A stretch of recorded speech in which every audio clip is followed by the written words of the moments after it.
on a daily basis, making it easy to connect with you, our listeners. Add us to WhatsApp today, 925-3261. That's 925-3261. Radio Cayman. Send a text or voice note. Can I send a request, please? You don't really have to ask us. Just send a request. This is a shout out to my ex. Radio Cayman, the voice of the Cayman Islands. Radio Cayman, maintaining the innovation. For the Record is brought to you by Vamped Motors, the only authorized Ford and Toyota dealership serving the Cayman Islands. Coca-Cola, available across the Cayman Islands from Tortuga Distributors. Accept no substitutes. Taste the feeling with Coca-Cola. Brand Source Home Gallery, inspiring luxury. Caribbean Bakery, made Cayman fresh. Also brought to you by Ropers Enterprises, 122 Industrial Way. Products and services for better public health. Green Turtle. Take a ride on the Green Turtle Express today. Download the Green Turtle app, the future of mobile, saving lives today. The Ministry of Commerce, Planning and Infrastructure, and by West Bay Pharmacy, taking care of your health. This is For the Record with Ort Connor. Coming to you live from Radio Cayman Studio. For the record. For the record. For the record. Hear from your government officials, independents, and the opposition on issues that matter to you. For the record. Engage in an open dialogue between residents and lawmakers. For the record. For the record. For the record. Informative, impartial, insightful. This is your talk show. 1-800-534-8255. Your calls, your input. This is For the Record. And now, your host, Ort Connor. Good morning, good morning, good morning. O land of soft, fresh breezes and verdant trees so fair. Today is Friday, the 14th day of May 2021. I hope and I trust that everyone had a restful, peaceful, enjoyable evening. Those of you who are on the roads of the Cayman Islands, whether you're a pedestrian, a cyclist, or if you're operating any type of motorized vehicle on the roads, we again urge you to please be extremely cautious. Ensure that you observe the rules of the road, and by so doing, remember that the life you save may simply be your own. For those of you who are celebrating a birthday today, we want to wish you a happy birthday, or if you celebrated one over the past few days, a belated happy birthday. Those of you who have lost loved ones, again, we want to extend our sincere condolences to you. We hope and we trust that your faith will help to carry you through these very challenging times, and that the memories of your loved ones will be a blessing also. Those of you who are under the weather and either at home or at a health facility, we want to wish you a speedy recovery as well. So folks, I want to thank you for allowing Radio Cayman, and by extension For the Record, into your homes, into your vehicles as you traverse the busy roads of the Cayman Islands, into your places of work, wherever that may be. As you know, For the Record is a show produced by the staff and management of Radio Cayman, and it is geared towards keeping you abreast of issues as they arise and play out on the local, regional, and international scene. I am your host, Ort Connor, and you're welcome to join me every Monday, Wednesday, and Friday from 7:30 a.m. until 10 a.m. During that period, our phone lines are open. You're welcome to call us. You can call us on our toll-free number, provided courtesy of Flow. That toll-free number, 1-800-534-8255. You can also call us on 949-8037 and 949-6990. If you call on those numbers, then the radio voice of Silver Fox, Mr. Paul Akal, will be there to take your calls. If you don't want to call in, then you can email us at fortherecord, one word, fortherecord at candw.ky. WhatsApp us, 925-3261, where you can send us a text message or leave us a voice note, the contents of which will be played during the course of the show. And of course, you can follow us on YouTube simply by subscribing to Radio Cayman live stream. No guests in the studio yet. We will have a guest after our 8 o'clock news this morning. Meanwhile, first I will give you the COVID-19 Figures as of Thursday, yesterday, the 13th of May, and the Chief Medical Officer, Dr. John Lee, reported that 235 COVID-19 tests had been carried out since it was last reported on Wednesday, the 12th of May. There was one positive result and that person was a traveler.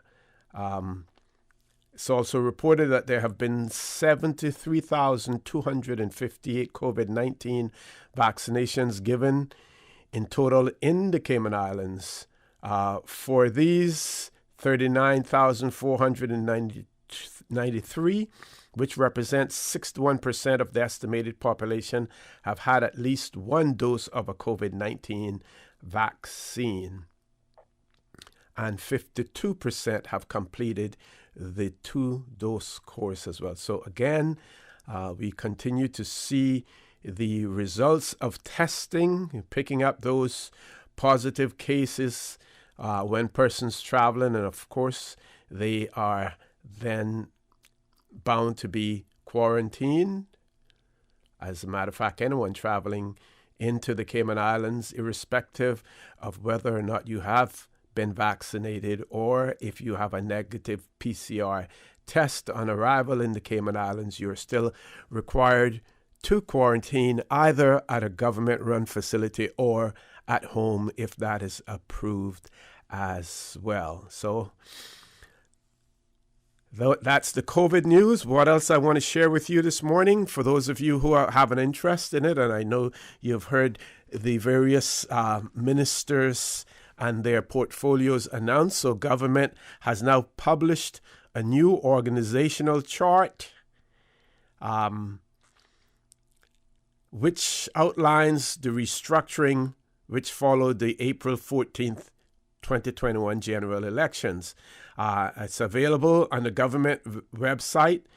The chart reflects the new ministries that were announced following the election, detailing senior leadership and the assorted core civil service agencies, statutory authorities, as well as government companies, boards, and committees that report to Cabinet via the new ministers.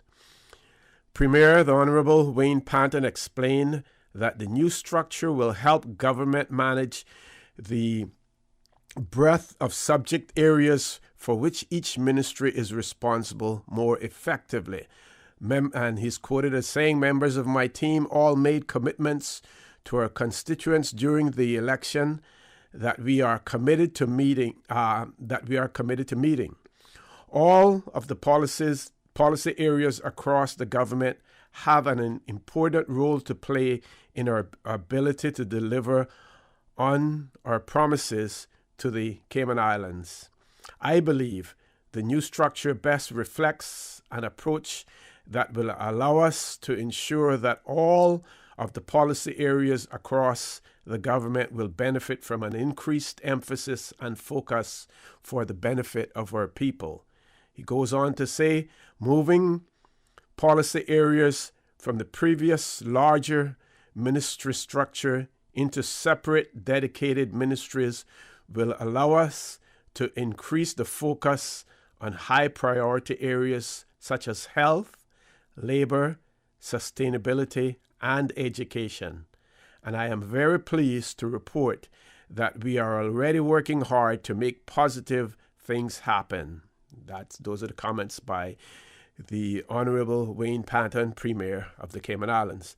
Deputy Governor and Head of the Civil Service, Mr. Franz Manderson, remarked, "The goal of the Civil Service is to provide the PACT government with world-class support in a shared agenda of improving the lives of Caymanians and residents, and this is reflected in the new organizational structure." The new structure, he added,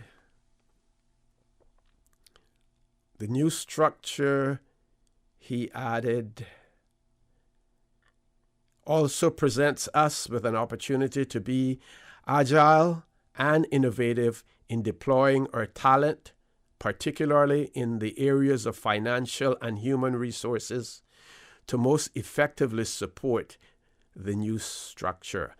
I am also pleased that this new structure is creating development opportunities for some of our aspiring Caymanian leaders across the civil service, which will only help to enhance our capacity for succession planning. So those are the words of the Premier as well as the Deputy Governor. Now, there are some persons who believe that once a new government is in place, or once the elections are over, that all statutory boards, all boards cease to function. And that is not necessarily the case. You may have heard me speak about the fact that whether or not the government was going to call on persons to submit their resignations if they were appointed. Of course, most, if not all, appointments have a start date and an end date to it as well. So those persons, those individuals would have an opportunity to either voluntarily submit their resignation, or they can say, well, my appointment is up until a particular date, and unless my appointment has been revoked and I have been replaced by someone else, then it is my obligation and my responsibility to continue to serve in the capacity that I have been appointed to. Now, folks, bear in mind, I'm not talking about civil servants. I am talking about persons who are appointed to boards.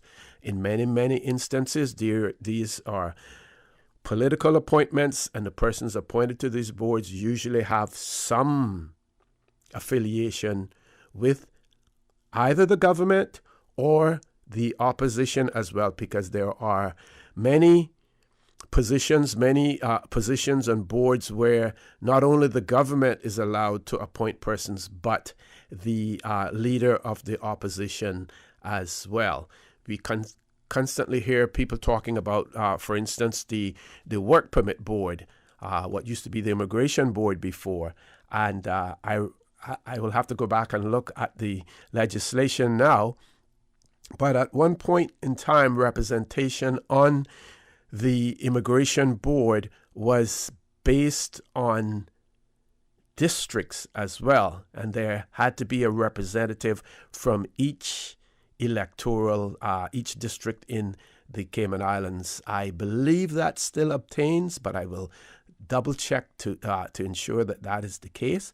And in those instances, then you would normally find that the member for who has been elected for that district is usually consulted in relation to that appointment as well. So some boards continue to function. Some persons may have already submitted their resignation. Whether or not those resignations have been accepted, not sure.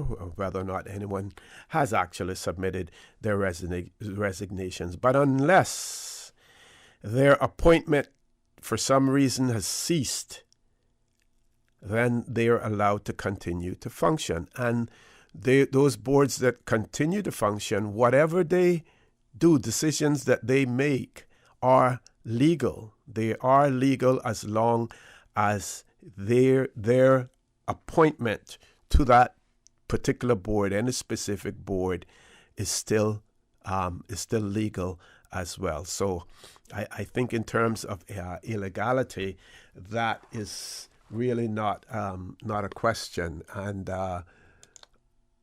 if I could find what the individual had actually written in that regard, I would share that with you as well. But as it stands, if a person has been appointed to a particular board, their appointment remains in place unless it has been revoked or unless they have submitted their resignation and their resignation has been accepted. So here's what the person had written in and said that the old government is out and why the old CPA is still in operation. When the House was dissolved, then all boards would have fallen away. I disagree with that. All boards do not necessarily fall away when definitely not when the House is dissolved. Like I said, that when you are given an appointment, it's given for a particular period of time. It could be given for, say, 2 years, and the possibility for it to be renewed for an additional 2 years. There are several caveats, to that as well. So the person also went on to say any decisions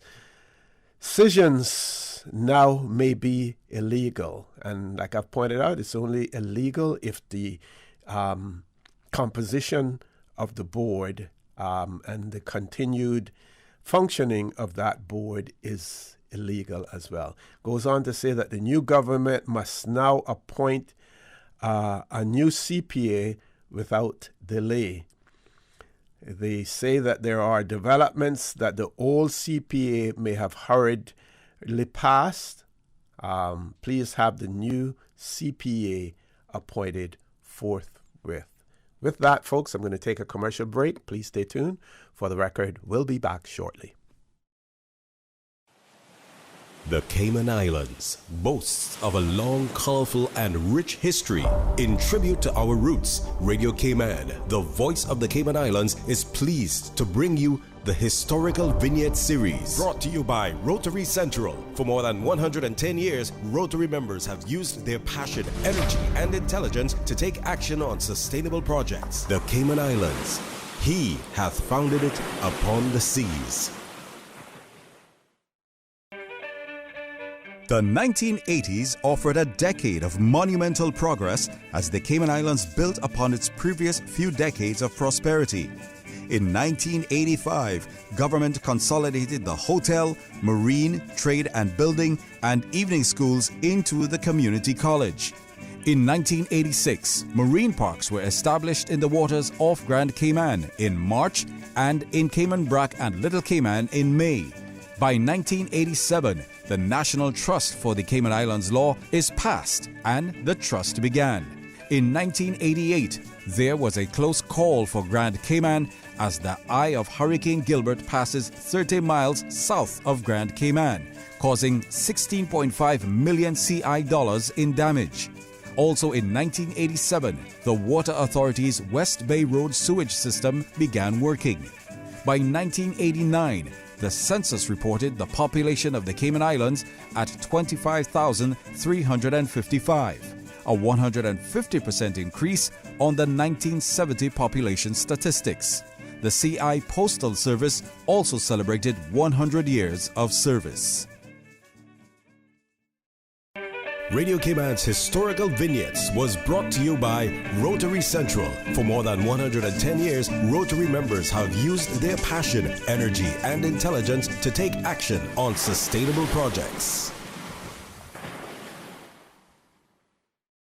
The Black Tie Affair with a Circus Twist. Step Right Up, the second annual gala hosted by Rotary Central for the Alex Panton Foundation. Saturday, May 29th, Marriott Beach Ballroom. Step Right Up supports the Alex Panton Foundation, dedicated to serving and preserving young people through vulnerable times, mental health intervention, treatment, guidance, preserving precious life. The Rotary Central Gala, The Black Tie Affair with a Circus Twist, sponsored and supported by Wheaton Precious Metals, Nelson Attorneys at Law, Massive Equipment, Cayman Spirits. Rotary opens opportunities. I grew up in a Canadian village with a general store that had just about anything you could ever need. That's what I'm reminded of every time I go into West Bay Pharmacy. It's not just because it's well stocked with necessities and oddities, but also because it's like our community hub. The staff treat customers like friends. Ron and the team of pharmacists have kept my family patched up and flu-free for years, and there are usually a few good laughs mixed in. They are truly taking care of my health and my family's health. West Bay Pharmacy is the very best of Cayman kind. Did you know that defective airbags can cause serious injury or even death if not repaired immediately? Right now, millions of vehicles around the world are under recall for faulty Takata airbags, and yours could be one of them. At Vamt Motors, our priority is to make sure the Toyota or Ford you drive is safe. So we are offering customers a free, fast and easy airbag swap out if your vehicle was manufactured in 2016 or earlier. Find out if you need to have new airbags installed by emailing your Ford or Toyota vehicle's VIN or vehicle identification number to service@vamtmotors.com or stop by Vamp's Service Center or call us at 949-2245. Don't risk it. Get the airbags in your Toyota or Ford checked for free at Vamp Motors on Walkers Road. What's that? No sugar, same amazing taste? Coca-Cola Zero Sugar is here to stay. Classic taste, pure satisfaction. Be sure to stop into any Tortuga location and get your own case of Coke Zero. Or grab an ice-cold one straight from the cooler. Brought to you by Tortuga Distributors Limited. Coca-Cola, taste the feeling, K-Man. The Green Turtle app. So many options. One easy solution. All new subscription feature to automate your weekly, bi-weekly, or monthly top-up. Makes your life easier. Never lose a number again. Keep your children on budget. Yes. Make sure you can stay in touch with your loved one. Woohoo! No hassles. Green Turtle makes it easy. Take a ride on Cayman's Green Turtle Express. Download the Green Turtle app today. It just makes life easier. Remember, you can get mobile gift cards for Xbox, PlayStation, Apple, and Spotify delivered right to your phone. Playtime is now in real time. It's time to buy smart. It's time to buy Ropers. Find everything for your home and kitchen at low prices. Ropers. Appliances, dishware, bulk foods, and so much more. With huge savings. Ropers is stocked for your hurricane supplies. Don't cut back on your needs. Cut back on your spending with Ropers. Your neighborhood store. Value. Integrity. Ropers Enterprises. 122 Industrial Way. Call 949-2511. Clean up your spending with Ropers. Ropers, providing products and services for better public health. System 1 loaded. 1-800-534-8255. What is on your mind when it comes to the government, independence, and the opposition? Issues that matter to you. 1-800-534-8255. Waiting to hear from you. For the Record. This is For the Record with Ort Connor. Good morning, and welcome back to For the Record. I want to share some additional information with you. Positive news for the Cayman Islands. And some may say, well, what does this have to do with the man and woman, the ordinary Caymanian, the man and woman, and I hate to use this term, but I'll use it, on the street. What does that have to do with them? And we can talk about that after I've read this. Cayman Islands Government, Ministry of Finance, Economic Development has released a statement. Moody's affirms Cayman's AAA rating, stable outlook maintained. And of course, Moody's is one of those internationally renowned organizations that looks at the credit rating of various countries, highly respectable, and people will use those ratings to determine their the way that they will invest as well. So it reads, Moody's, the international credit rating agency, has maintained Cayman's AAA rating for government bonds issued in foreign and local currency and AAA rating as a country ceiling. Minister of Finance and Economic Development, Honorable Chris Saunders, commented and is quoted as saying, considering the record number of countries that have been downgraded as a result of the global pandemic, the reaffirmation of a rating as well as the stable outlook is testimony to the strength of our people and our economy. This is an achievement that all Caymanians and those who call the Cayman Islands home should be proud of, as it shows that our collective sacrifices have not all been in vain.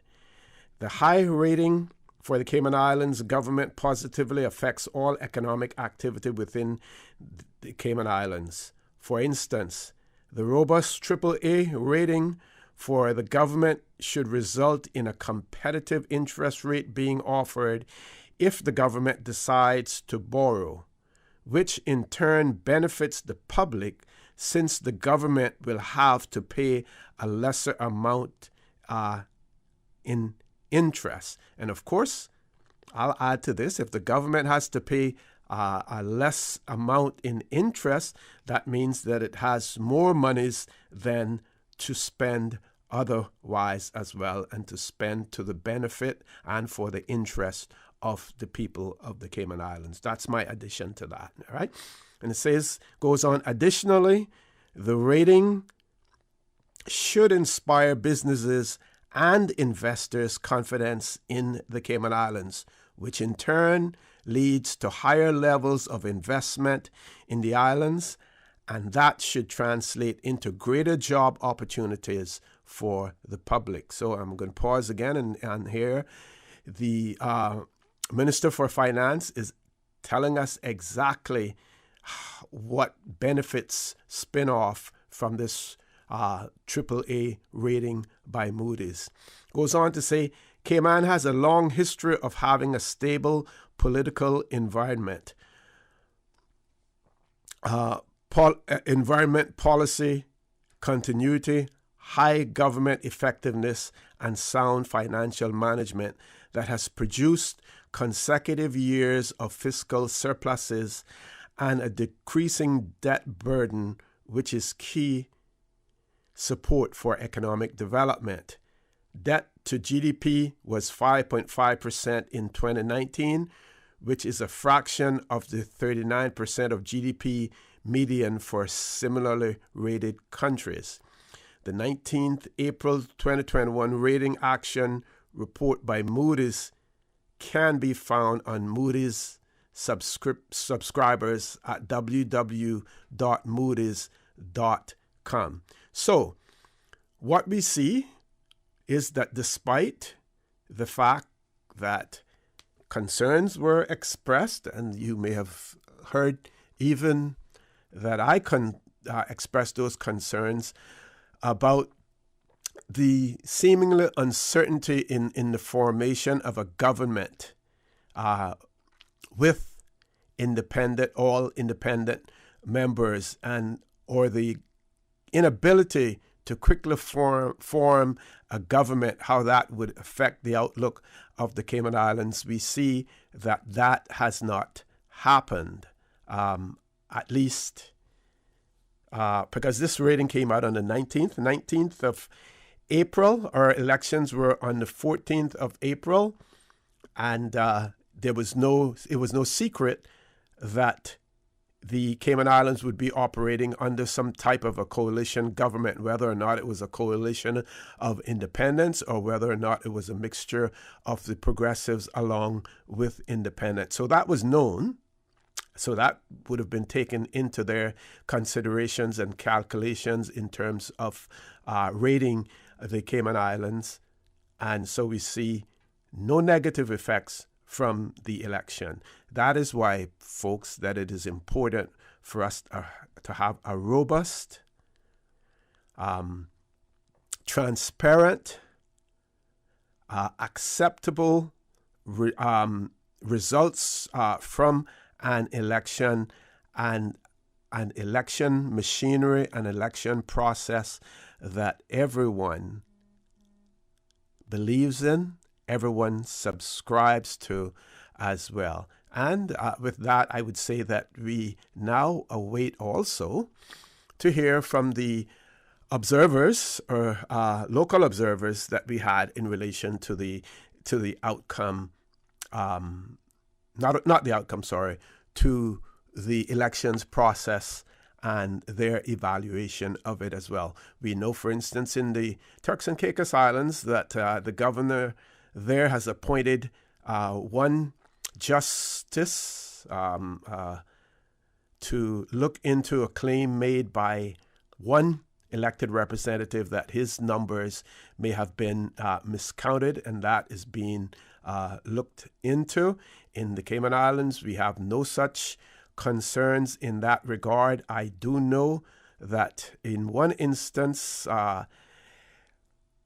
one candidate had some concerns about the number of counterfoils that were left, somewhere maybe in the range of about 6 in one electoral district, number of counterfoils that were left on the ballot paper that had not been removed by the presiding officer. That is something that occurs, and when it does occur, there are provisions in our elections law and the routine and the procedures to be followed to address such an issue. Folks, top of the hour, 8 o'clock news. When we return, we will have in the studio with us His Excellency Governor Martin Roper. So please stay tuned. And like I said earlier, on Wednesday, if you have any questions, you may want to send them in by email, WhatsApp, or whatever. Top of the hour, 8 o'clock news. Please stay tuned. For the record, we'll be back shortly. Radio Cayman time check is now 8 a.m. This time check is brought to you by our friends at Foster's. Ooh, I love the sound of this vegan, dairy-free cheese. And I just found these keto ice cream bars that I think you'll love. Maybe also grab our favorite dairy-free organic oat milk. I think we're nearly out. Introducing Foster's Finds, the easiest way to shop for new and specialty products exclusively found at Foster's Camana Bay. Just look out for the shelf signs in store or visit fosters.ky/finds to discover your new favorite products. Foster's, better choice because we care. The voice of the Cayman Islands. 89.9 FM in Grand Cayman and 93.9 FM in Cayman Brac and Little Cayman. Silver wings shining in the sunlight. Radio Cayman.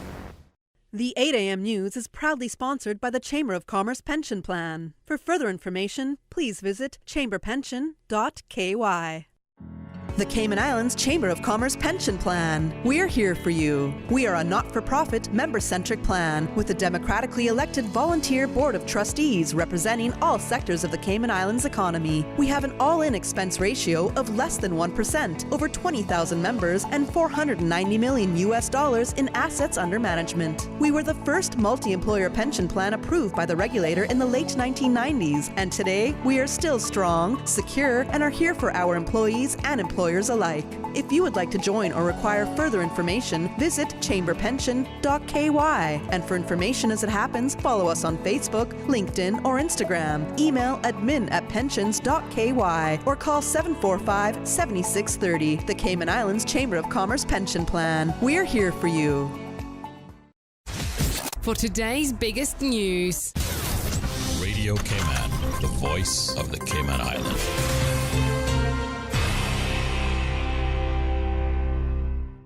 With your latest news, I'm Karsley Fuller. Moody's, the international credit rating agency, has kept Cayman's AA3 rating for government's bonds issued in foreign and local currency. Government says the high rating positively affects all economic activity within Cayman. For instance, a robust rating for government should result in a competitive interest rate being offered if government decides to borrow, which in turn benefits the public since government will pay a lesser amount in interest. Debt to GDP was 5.5% in 2019 for government, which is a fraction of the 39% of GDP median for similar rated countries. For 2021, the Royal Cayman Islands Police Service hopes to add more resources to fight crime. I do have to have some conversations with Deputy Governor, and we hope to recruit this year somewhere in the region between 30 to 50 officers this year. It would be our target. And that is a mix of new recruit officers and experienced officers. Commissioner Derek Byrne says among the new areas of need, cyber forensic specialists and specialists to deal with financial crimes for the newly established Bureau of Financial Investigations. We would hope to see some momentum June, July, or at least towards the last quarter of this year with new experts and new probationers or new students in the last quarter of this year. Right now, the commissioner says as of the last quarter of the year, there are more than 400 officers, which includes 2 in the Coast Guard, with 117 civilian staff. And in light of the June 30th expiration date on the island's current inventory, the Pfizer-BioNTech COVID-19 vaccine, women's health physician Dr. Karina Palmer-Ford says there are some misconceptions about the vaccine that need to be cleared up. I understand that there's a lot of hesitation and skepticism about the vaccine. People I know have said that it came about so quickly that it can't be safe. But I just want people to understand that although it did come about very quickly, there were some special circumstances in place to allow that to happen. Number one, that it was a pandemic, so you basically had scientists all over the world racing towards making this vaccine happen.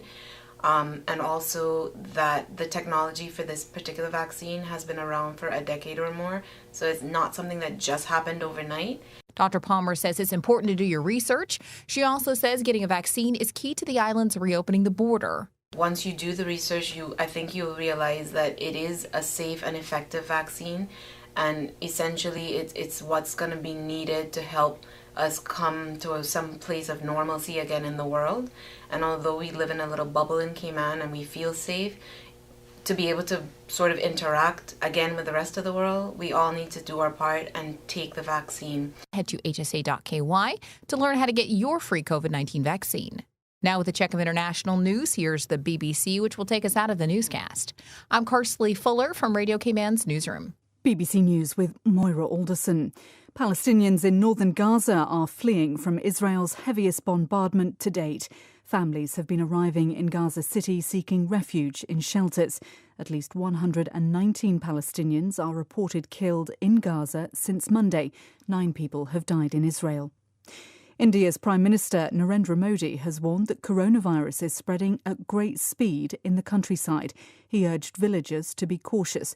The rampage of the virus was highlighted this week when schools of bodies washed up on the banks of the Ganges.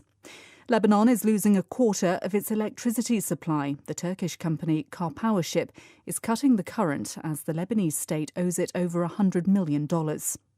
Officials in Kabul say US troops have completed their withdrawal from the Kandahar airfield in southern Afghanistan, one of the country's biggest foreign military bases. Afghan police say at least 12 people, including the imam, have died in an explosion during Friday prayers at a Kabul mosque. No one has admitted responsibility. The blast coincides with a 3-day ceasefire agreed by the Taliban and the government. The far-right former Italian Interior Minister, Matteo Salvini, will not face trial in one of 2 cases brought for an illegal detention of migrants at sea. He had stopped rescued people, many of them ill, getting off a crowded patrol vessel. A judge threw out the case on the recommendation of prosecutors. President Putin's accused Ukraine of becoming a kind of anti-Russia after a leading pro-Russian politician there was put under house arrest. Kyiv is investigating Viktor Medvedchuk for high treason. Chinese scientists say the Tianwen-1 craft is preparing to land a rover on Mars in the coming days, possibly by Saturday. The craft has been orbiting the red planet since February. The rover will study Mars's topography, geology and atmosphere. BBC News. The 8 a.m. news is proudly sponsored by the Chamber of Commerce Pension Plan. For further information, please visit chamberpension.ky. The Cayman Islands Chamber of Commerce Pension Plan. We're here for you. Are you aware of the performance of your pension plan? The Chamber of Commerce Pension Plan provides quarterly fund fact sheets for our members to stay informed with the plan's performance. For the year ended August 31st, various life cycle funds provided returns between 9.2% and 16.5%, and our all-in expense ratio is currently the lowest it's ever been, a record low at 0.72%. Visit chamberpension.ky to review our fund fact sheets. You can see the performance as far back as 10 years. Remember that pensions are a longer-term investment strategy. Focus on the long term rather than the short-term returns. The Cayman Islands Chamber of Commerce Pension Plan continues to perform for you. Stay in touch with Radio Cayman for the latest in news and information. Follow Radio Cayman on social media, Facebook, Instagram, Twitter. Download the Radio Cayman app or log on to our website, www.radiocayman.gov.ky. Radio Cayman, your voice, your choice, your radio. I'm looking for a new pizza joint with that perfect crust. My car needs a bit of a tune-up, and my pregnant wife needs something from the pharmacy. So I turned to the printed yellow directory, and in an instant, the pizzas are ordered, the oil change is booked, And the thing that I'm not allowed to say out loud has been purchased for my wife. Problem solved. When you need something quick, do yourself a favor. Flip through the printed yellow directory. Stop searching, start finding. Yellow, we know local. I'm your parent before I'm your friend. The emotional role of a parent is built on love, affection, and esteem. It's an essential part of being a parent, and it's a beautiful thing to behold. But your role as a parent is not just emotional, and your child is not your friend. Indeed, much of the parenting role is functional. For an infant, that means feeding, changing diapers, bathing, and generally providing for the child. For an 8-year-old, it means ensuring homework is done. And for a 15-year-old, it means setting and reinforcing a responsible curfew. This message was brought to you by the National Drug Council and Radio Cayman. Now you can listen to Radio Cayman everywhere. Everywhere. Can you hear me now? Everywhere. Everywhere. Yes, right from your Android or iPhone. Download the Radio Cayman app now on your Android or iOS phone. The Radio Cayman app is where you can listen to Radio Cayman everywhere you go. Everywhere we go, we go. Everywhere we go, we go. Find it in the Google Store, the Apple Store, or use the link at www.radiocayman.gov.ky. Yes, now you can listen to Radio Cayman everywhere. The 8:10 a.m. Weather Report, Monday through Friday, is proudly sponsored by Pan American International Insurance Corporation. Pan American International Insurance Corporation, meeting the life, accident, and health insurance needs of individuals and businesses to ensure financial security and peace of mind. For more information, call 949-8304 or visit www.palig.com. That's PALIG.com. For over 100 years, more than 5.8 million people across the Americas and the Caribbean have placed their trust in Pan American Life Insurance Group. We have delivered on our promise and have proven that we're more than just an insurance company, we're family. To learn more about our first-in-class group health and employee benefit solutions, please visit Pan American Life Insurance Company of the Cayman Islands at Unit 221, Cannon Place East, North Sound Road, Grand Cayman, or contact us at 949-8304. You can also visit us online at www.palig.com. Pan American Life, people you can trust for life. All right, good morning, Cayman. Let's take a look at your weather conditions. Compliments of our friends at Pan American Life Insurance Group. Present temperature 84 degrees Fahrenheit, but it feels like 94. It's going to be a scorcher today. Winds are out of the north-northeast at 9 miles per hour. Relative humidity 78%. Last night's dew point was at 77. Barometric pressure is at 29.97 inches and holding it. Light winds and slight seas will continue across the Cayman area for the next 24 hours as the high-pressure system over the central Atlantic Ocean drifts further east. So our forecast for today, partly cloudy skies with a 30% chance of showers. Temperatures will rise to the upper 80s. Winds will be northeasterly at 5 to 10 knots. Seas will be slight with wave heights of 1 to 3 feet. Then later tonight, partly cloudy skies with a 30% chance of late-night showers. Temperatures will fall to the upper 70s. Winds will be northeasterly at 5 to 10 knots. Seas will be slight with wave heights of 1 to 3 feet. High tide is coming up in the next hour at 9:55. It's going to be low at 4:46 this afternoon. It's going to be high at 12:03 tomorrow morning. Low at 6:22 a.m. High at 10:37 a.m. and low at 5:27 p.m. Sunset this evening is at 6:51. Sunrise for Saturday morning at 5:51. The outlook is for similar weather conditions through Sunday morning. That's your latest weather right here on your Radio Cayman. The 8:10 a.m. Weather Report, Monday through Friday, is proudly sponsored by Pan American International Insurance Corporation. Pan American International Insurance Corporation, meeting the life, accident, and health insurance needs of individuals and businesses to ensure financial security and peace of mind. For more information, call 949-8304 or visit www.palig.com. That's PALIG.com. For over 100 years, more than 5.8 million people across the Americas and the Caribbean have placed their trust in Pan American Life Insurance Group. We have delivered on our promise and have proven that we are more than an insurance company. We are family. To learn more about our first-in-class individual and group life, disability and accident solutions, please visit Pan American International Insurance Corporation at Unit 221, Cannon Place East, North Song Road, Grand Cayman, or contact us at 949-8304 and visit us online at www.palig.com. Pan American Life, people you can trust for life. During these unprecedented times, Radio Cayman, the voice of the Cayman Islands, is pleased to bring you the Cayman Strong Series.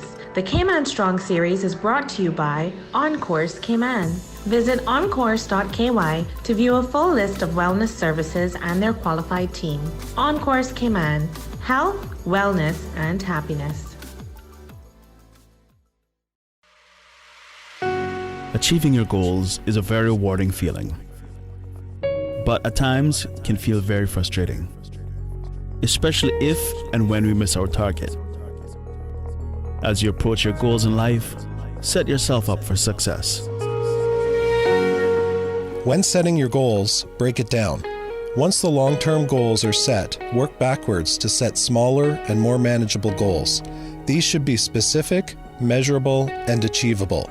For example, study in the library for 1 hour 3 times per week instead of study more. Consider what you need to do daily, weekly, or by the end of the year in order to succeed. Smaller goals allow you to focus on the essential steps today to ensure you are prepared when tomorrow's opportunities become available. Change your thinking and change your life. Radio Cayman's Cayman Strong Series was brought to you by OnCourse Cayman. Visit oncourse.ky to view a full list of wellness services and their qualified team. OnCourse Cayman, health, wellness, and happiness. These days, feelings of loneliness, anxiety, stress, and depression can be overwhelming. Just know you are not alone. OnCourse Cayman offers private mental health services for children, teens, adults, and groups. Visit oncourse.ky to view a full list of wellness services and their qualified team. OnCourse Cayman, health, wellness, and happiness. The traffic report is brought to you by Subway. Planning a meeting, event, or office celebration? Visit subway.ky to place your catering order today. All right, good morning, Cayman. I'm sure you're anxious to get into work this morning. Some of you may have left a little bit late. And for those of you who went in early, hey, good for you, you're there. You're all settled in. But for those of you on the roads right now, looking at the east-west arterial, Crichton Boulevard area, majority of the traffic has cleared up there. But still some traffic along the Red Bay roundabouts, along Shamrock Road. And of course, if you're going through South Sound, you'll have a smooth flow of traffic until you get past the Vela condos. There, traffic is built up and will be crawling slow along South Sound. If you're heading along Walker's Road, expect some traffic there as well. For those continuing on to Crew Road and onto Linford Pearson Highway, yes, slow-paced traffic there as well. As you crawl your way into Georgetown, probably 12 to 15 minutes or more. And of course, for those of you on Huldah Avenue who've made it into Georgetown, some crawling traffic along Huldah Avenue as you make your way along Elgin Avenue or continuing along Thomas Russell Way. And on to further north onto the Esley Tibbetts Highway, a little bit of slow-paced traffic as you make your way around that roundabout. Onto Godfrey Nixon Way or continuing east along North Sound Road. Most streets in Georgetown looking busy. West Bay Road is similar. Got some traffic as you make your way into Georgetown along the North Church Street as well as you get closer. Expect the usual traffic flows. If you're heading towards the airport, minimal traffic along that way. And of course, Cayman Brack, Little Cayman, minimal traffic out there as well. Look out for those on foot, bicycle, motorbikes. Be safe out there. Buckle up. Traffic Report, of course, brought to you by our good friends at Subway. When you're tight on time and budget, but big on flavor, Subway's Meal of the Day hits the spot. Enjoy daily meals on classic sandwiches like tuna, Black Forest ham, meatball marinara, and more. Starting at $6.25 for 6-inch meals and $8.75 for footlongs. You can get Subway's Meal of the Day. Enjoy a different sandwich on a different day for the same price. Mix it up with cookies or chips or waffle fries for the same price. Subway, eat fresh.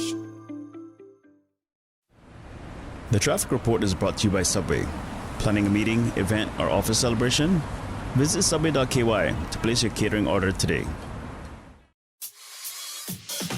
With Logic, you get more things you do want, like faster fiber internet, more TV, entertainment, and better customer service. And you get less of the things you don't want, like waiting, boredom, and disappointment. More of the good, less of the bad. It just makes sense. Or should I say, it's logical. See what I did there? Call us or go to logic.ky to find out how you could be getting way more of what's good. The Black Tie Affair with a Circus Twist. Step Right Up, the second annual gala hosted by Rotary Central for the Alex Panton Foundation. Saturday, May 29th, Marriott Beach Ballroom. Step Right Up supports the Alex Panton Foundation, dedicated to serving and preserving young people through vulnerable times, mental health intervention, treatment, guidance, preserving precious life. The Rotary Central Gala, The Black Tie Affair with a Circus Twist, sponsored and supported by Wheaton Precious Metals, Nelson Attorneys at Law, Massive Equipment, Cayman Spirits. Rotary opens opportunities. For the Record with Ort Connor. Initiating system. For information that matters. For the Record with Ort Connor. Continues right now on Radio Cayman. Good morning and welcome back to For the Record. It's my pleasure to have in the studio with me now His Excellency Governor Martin Roper. Just want to lay down some studio rules, I'll call them, studio rules. If you have any questions, comments, observations, we're going to invite you to either send them by WhatsApp or email address for the record at candw.ky.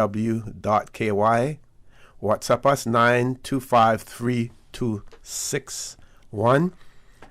At some juncture during the show, we will open up the phone lines for you to converse with the governor as well. Meanwhile, the governor is going to be talking to us about his workings with the new government. We'll be also talking about the COVID-19 vaccine, the UK travel list, law and order in the Cayman Islands, the police service commission, and any other questions that or any other topics that you may wish to raise as well. So with that, Governor, without any further ado, good morning, sir. Welcome back to For the Record. Well, good morning, Orican. It's always a pleasure to come on your show, and very happy to cover any topics that come up. I did want to perhaps just start with a word about the Queen's birthday party this year. Last year we weren't able to do a Queen's birthday party because of COVID. Mm-hmm. So I'm very pleased that we will be organising a Queen's birthday party this year. It's going to be slightly different. So it used to be on a Saturday.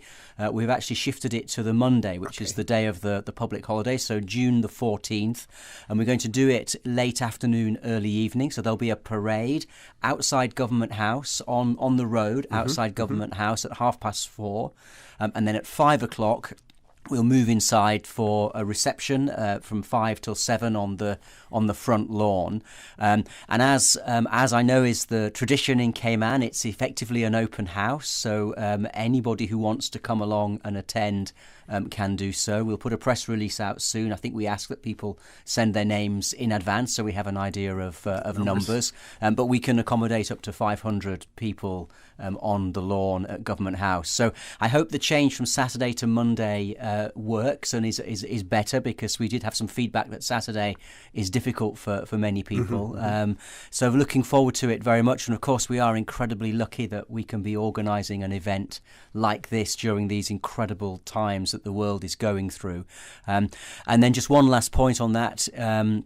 We'll next year is Her Majesty the Queen's Platinum Jubilee. She will have been on the throne 70 years, which is quite incredible. And she is a truly amazing woman. And I know there's massive respect for her here in Cayman and across the world. So we'll be thinking about what we in Cayman can do to mark that next year.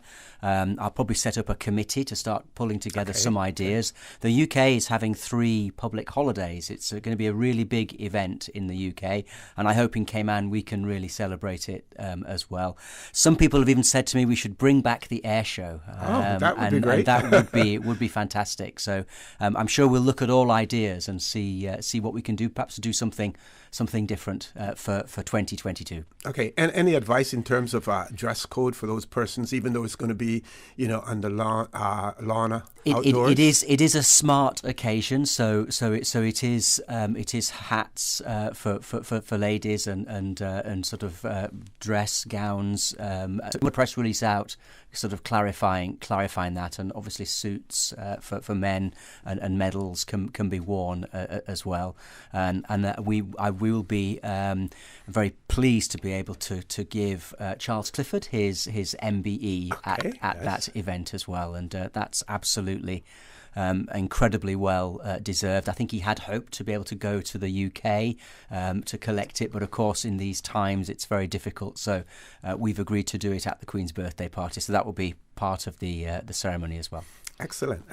Okay, earlier in the show I read the report about Moody's, and also spoke about the publishing of the organizational chart. So I think it would be timely for us to talk about working with the new government. Well, yep. So far it's been extremely positive. I mean, I knew the Premier very well anyway. I'd met him a lot of times, and I've been a strong supporter of the Alex Panton Foundation, which has done incredible work on our island. So I had a lot of engagement with him. So really strong working relationship already, and I expect that to continue, because I think it's really important in overseas territories that the Governor and the Premier work hand in glove and very, very collaboratively, which I've been able to do with Premier Panton's predecessor, and I very much want to continue that with Premier Panton. So I think the new government has come in with great enthusiasm, great determination, great commitment to deliver on their promises, and my job and the job of the civil service is to give them every support possible to ensure they can deliver their programme, and I think that's got off to a very good start. So what do we say to those doubting Thomases who feel that, well, with such a number of new individuals taking up ministerial positions for the first time, or what do you say to them about the ability and the commitment of the civil service to work along with them? Because while Cabinet will be responsible for policy creation, the implementation of it really is left to the civil service, of course, under the direction of the minister as well. And what do you say to those doubting Thomases in terms of the ability of the civil service to effectively deliver? I think that the incoming government has many sort of strong, talented people in that team, and backing them is a very strong civil service. And what I've emphasised to the Premier and his team is to use the civil service and their incredible strengths and talents in the civil service to help define the options for the policies you wish to implement. And I think that's got off to a really strong start, and I think I do pay huge tribute to the Deputy Governor for an incredible amount of work pulling together the organisation chart and working out the sort of new arrangements with the new ministers and some changes to the chief officer structure. But the civil service is ready. It's working incredibly hard, and it will do its utmost to deliver this new government's programme. Okay, and any comments in relation to the appointment of boards, and I heard your comments earlier, which I think were 100% correct. So I think it isn't the case that boards have to resign when a new government comes in, but the new government can have a look at the composition of boards and can make changes if it wishes to do so. And I imagine there will be some changes, but I imagine some people will remain on those boards. So that process is underway, but the boards continue to operate and to operate legally and to do their work, but the government can change the composition of those boards if it wishes. And there are many boards and positions to be filled as well. I know a new innovative procedure was introduced as well, encouraging persons to send in their bios if they had an interest in serving on some boards. Is that still open as well? Will that be extended? I know for the independent commissions that sort of come under me, we did organise a press release to invite members of the public to apply for positions on those boards. So that is certainly something that we would want to continue in the future. And in fact, it did lead to one or two new people coming on the boards who might not have been on those boards if we hadn't reached out to the public to invite expressions of interest. Okay. Can we talk about COVID-19? We laud our success here in the Cayman Islands, and I think it is well deserved. But there are persons now who are anxious to move forward, and we know that what was done previously was all done on a calculated basis, and no doubt the current government has pointed out that they intend to continue along that path of cautiousness, measured, and to follow the science as well. Can you speak about that, sir? Of course. I mean, and yes, I think the new government has adopted the same cautious approach of the previous government, and that's something that I support, and I think we all understand the reason for that. I think if we are going to make progress in the coming weeks and months in getting back some sort of tourism industry, the key remains the vaccine. It's absolutely fundamental to us being able to make progress, because the government has talked about 75%, 80% vaccine coverage. I think we're just over 60% of the entire population. I applaud the government's campaign to encourage people to take the vaccine. It was a very successful event last Saturday. I think the figures I saw suggest about 1,800 people came forward for a first dose in the 4 days from Saturday to Wednesday. I haven't seen yesterday's figures yet, so that's very good. I mean, it is starting to slow again. So obviously we're going to have to look at that next week. But it's so crucial that people take the vaccine. The vaccines are safe, they're reliable. We've rolled out well over 1 billion across the world, and it's increasingly clear from the UK. There was some very convincing evidence from Bermuda recently as well that taking the vaccine stops death and serious illness.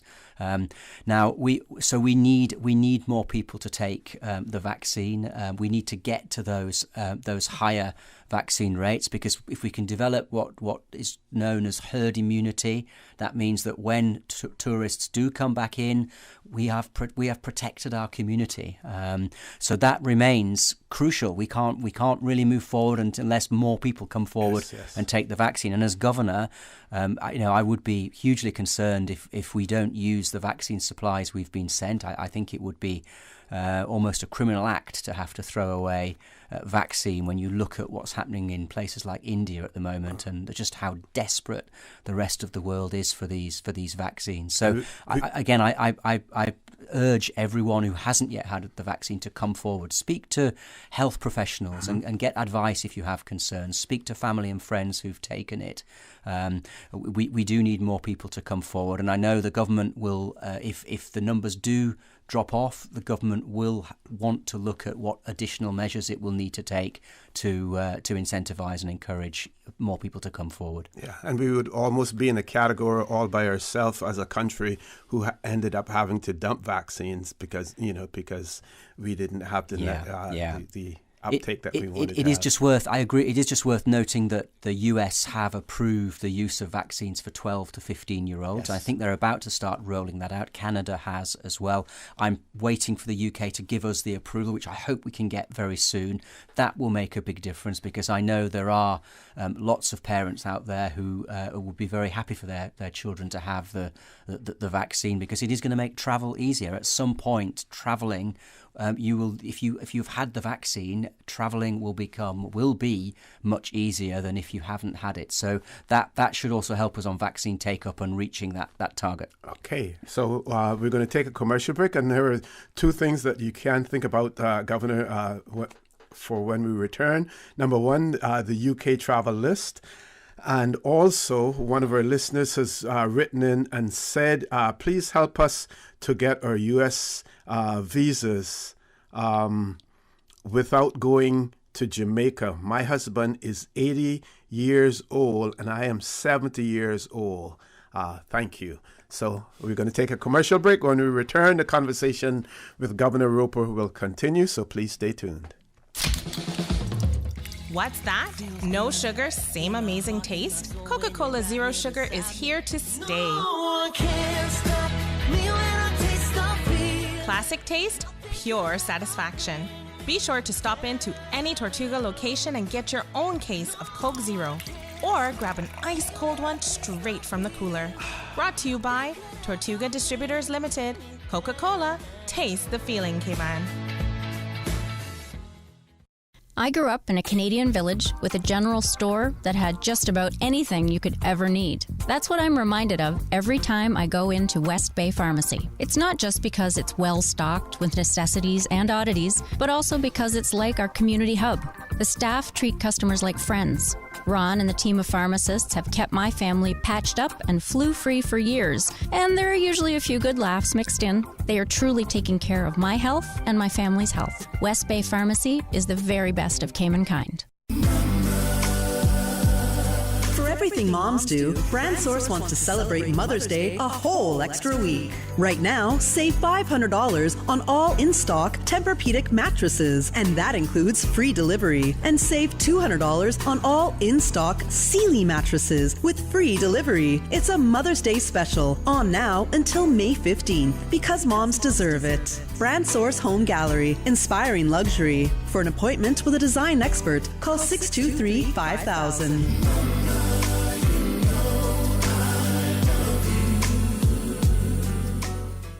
The DVDL Customer Support Unit is now open. Customers can book appointments for written and driving tests through DVDL's hotline at 945-8344. Option 1. That's 945-8344. System 1 loaded. 1-800-534-8255. What is on your mind when it comes to the government, independence, and the opposition? Issues that matter to you. 1-800-534-8255. Waiting to hear from you. For the Record. This is For the Record with Ort Connor. Good morning. Welcome back to For the Record. In the studio with me, His Excellency Governor Martin Roper. We're discussing several topics of interest to you and of interest, of course, to the governor as well. So we're going to talk about the UK travel list now, Governor. Yes, of course. And, you know, I understand why there's huge concern about this and the sort of perception that the UK putting Cayman on the amber list creates. I mean, I think we just have to recognise that this was a very first cautious list, and only 12 territories and countries were on it. And I think the one issue that meant we just didn't get into green was genome sequencing, which is how you identify the variants of concern, because the UK has done incredibly well, vaccinating 36 million people now, and the life is returning to normal. But the key for the UK is now international travel and not letting these variants of concern come in, which may push back the opening up process. So the whole of the Caribbean does not have genome sequencing. So for that very first list, I think they just played it safe. But I am very hopeful that we will be on the green list when this is reviewed. It's going to be reviewed every 3 weeks. Okay. It comes in on the 17th, so in early June, I very much hope we will be on the green list.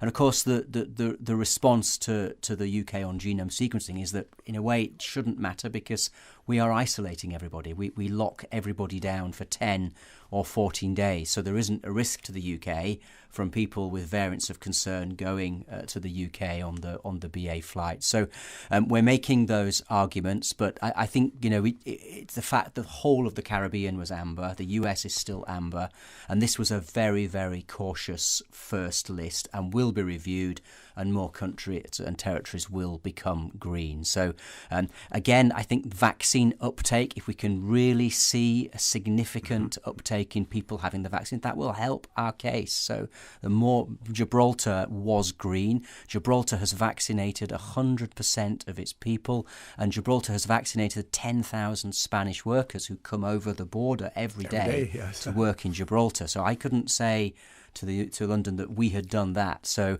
if we want to be green, get the vaccine. Okay, and people need to understand it has nothing to do with our constitutional relationship with the UK. It has to do with the science. It's absolutely the science, and I think it was a very big exercise to look at data from 200 countries and territories. The data was kept on close hold by the Department for Transport. There was no real scope for any of us to engage with that. We had to send the data in, but the genome sequencing was the thing that just kept all the Caribbean in amber, but we're making that case now that there isn't a risk because we don't have genome sequencing here for the UK, and that's why I'm hopeful we can get that shifted into green. We're not there yet, but I'm hopeful that will happen at the first review point. Okay, so while we're on that, can you speak to then our BA flights to and from yes, the UK? So we're continuing to work with BA, which the Minister Bryan is working, leading on that with British Airways to keep the twice monthly burden sharing agreement that we have with BA going. So I know the next flight in the middle of May is agreed, and a flight at the beginning of June is agreed, and discussions continue about flights after that. So I think really important for us that we keep that air bridge to the UK going. Of course, as BA looks to open up commercially, if the US becomes green, they'll want to have a lot of commercial flights going back into the US. So our flight then, they'll want to look at that very, very carefully. But for now, we're pushing very hard just to continue with that fortnightly burden sharing agreement with BA, which has been such a vital link for everyone on these islands with the UK. Okay, the message that we received in relation to the visa, and just from a historical perspective, there was a time in the Cayman Islands, of course we had a much smaller population at that point in time, and not as diverse a population as we have now, but there was a point when consular officers came from the U.S. Embassy in Jamaica, came to the Cayman Islands, processed applications for visas. I believe at one time they actually issued them here, and that was before you got into all of the biometrics and everything. And then there was a point in time when they would actually take the documents off to Jamaica and then have them return to the Cayman Islands in that regard. It's a question that is raised with me a lot. So I understand there are a lot of people out there who are greatly inconvenienced by the current arrangements. Of course, it's not in our gift. It's not for me as governor. It's not the UK. It's not Cayman who can make this happen. This is a sovereign decision for the US government, how it sort of distributes and agrees visas for nationals from other countries is a decision for the US. So what we can do is lobby them, or we can try and encourage them to make it easier. And yes, it would be fantastic if we could have some kind of facility here on island, but I don't think realistically that's going to happen anytime soon because of the COVID sort of pandemic that we are all living through. So all I can say is we will continue to lobby the US, but I think individuals should also lobby the US directly because it is a US decision. Okay, and while we're still on that, someone sent in a question about the fact that British Caymanians with holding a British passport as well are allowed to travel using the ESTA system, whereas if the Caymanian owner holds a Cayman Islands passport, they have to either have a visa or a visa waiver. The visa waiver, of course, is issued by our passport office here, and questioning whether or not we would be able to enter into an arrangement that Cayman passport holders can travel on an ESTA as well. And while you're into that, with the UK now being removed from the European Union, the issue of the new passports, are there any new developments in that area in relation to travel to the United States that we need to know about that you could share with us as well? I mean, certainly that issue of travel to the US is something which would have to be part of our dialogue with the US government and to see whether the US government was willing to make changes. But again, that is clearly a decision for them. In terms of the UK or the British passport, I think when people apply for their renewed passport, they will get the new British version, the old blue style that people some people still call it black. I think it's blue. It's dark blue. I think it's dark blue. Mine was dark blue. So when you renew a passport, but you would keep the red one with European Union on it until it expires, and those are perfectly valid and will continue to be respected. So yes, at some point people can get the British style passport if they. Just going through the normal process. Okay, we're going to take a commercial break. When we return, we want to hear about law and order in the Cayman Islands. And we saw some statistics just being released in terms of the crime statistics as well. I'd like you to talk about those, folks. Please stay tuned. For the record, with Governor Martin Roper, we'll continue after this short commercial break. The Green Turtle app. So many options. One easy solution. All new subscription feature to automate your weekly, bi-weekly, or monthly top-up. Makes your life easier. Never lose a number again. Keep your children on budget. Yes! Make sure you can stay in touch with your loved one. Woohoo! No hassles. Green Turtle makes it easy. Take a ride on Cayman's Green Turtle Express. Download the Green Turtle app today. It just makes life easier. Remember, you can get mobile gift cards for Xbox, PlayStation, Apple, and Spotify delivered right to your phone. Playtime is now in real time. Whether you're finishing a new condo, upgrading your rental property, or simply renovating, make Roper's Enterprises your first stop. Quality furniture at a fraction of the price. Find everything for your home and kitchen at low prices. Roper's, your neighborhood store. Value, integrity. Roper's Enterprises, 122 Industrial Way. Your home deserves a quality finish. Visit their showroom or shop online at ropers.ky. Ropers, providing products and services for better public health. When I was growing up in Cayman, Sundays was always a big day for our family. Everyone would go to Granny's house for Sunday dinner after church. Even today, I can still smell the aroma of all the delicious food we used to eat, especially the hot, fresh baked bread smothered in butter, topped off with our favorite pan cheese. These days, I don't have enough time to cook and bake, but I do my best to carry on the Sunday tradition of family meals, and being able to get hot, fresh bread with no preservatives or additives from Caribbean Bakery is a big help for me. Shh, don't tell them, they still think I baked it. Caribbean Bakery, now delivering every Sunday to McGrath's grocery store in Eastern Avenue and Marina Drive. Caribbean Bakery, made Cayman fresh. Did you know that defective airbags can cause serious injury or even death if not repaired immediately? Right now, millions of vehicles around the world are under recall for faulty Takata airbags, and yours could be one of them. At Vamt Motors, our priority is to make sure the Toyota or Ford you drive is safe. So we are offering customers a free, fast, and easy airbag swap out if your vehicle was manufactured in 2016 or earlier. Find out if you need to have new airbags installed by emailing your Ford or Toyota vehicle's VIN or vehicle identification number to service@vantmotors.com or stop by VAMP's Service Center or call us at 949-2245. Don't risk it. Get the airbags in your Toyota or Ford checked for free at VAMP Motors on Walkers Road. For the Record with Ort Connor. Initiating system. For information that matters. For the Record with Ort Connor. Continues right now on Radio Cayman. Good morning and welcome back to For the Record. Before I ask the governor to comment on law and order in the Cayman Islands, we have a few more WhatsApp messages. It says, this one says, when will more categories of persons be allowed to enter Cayman with quarantine?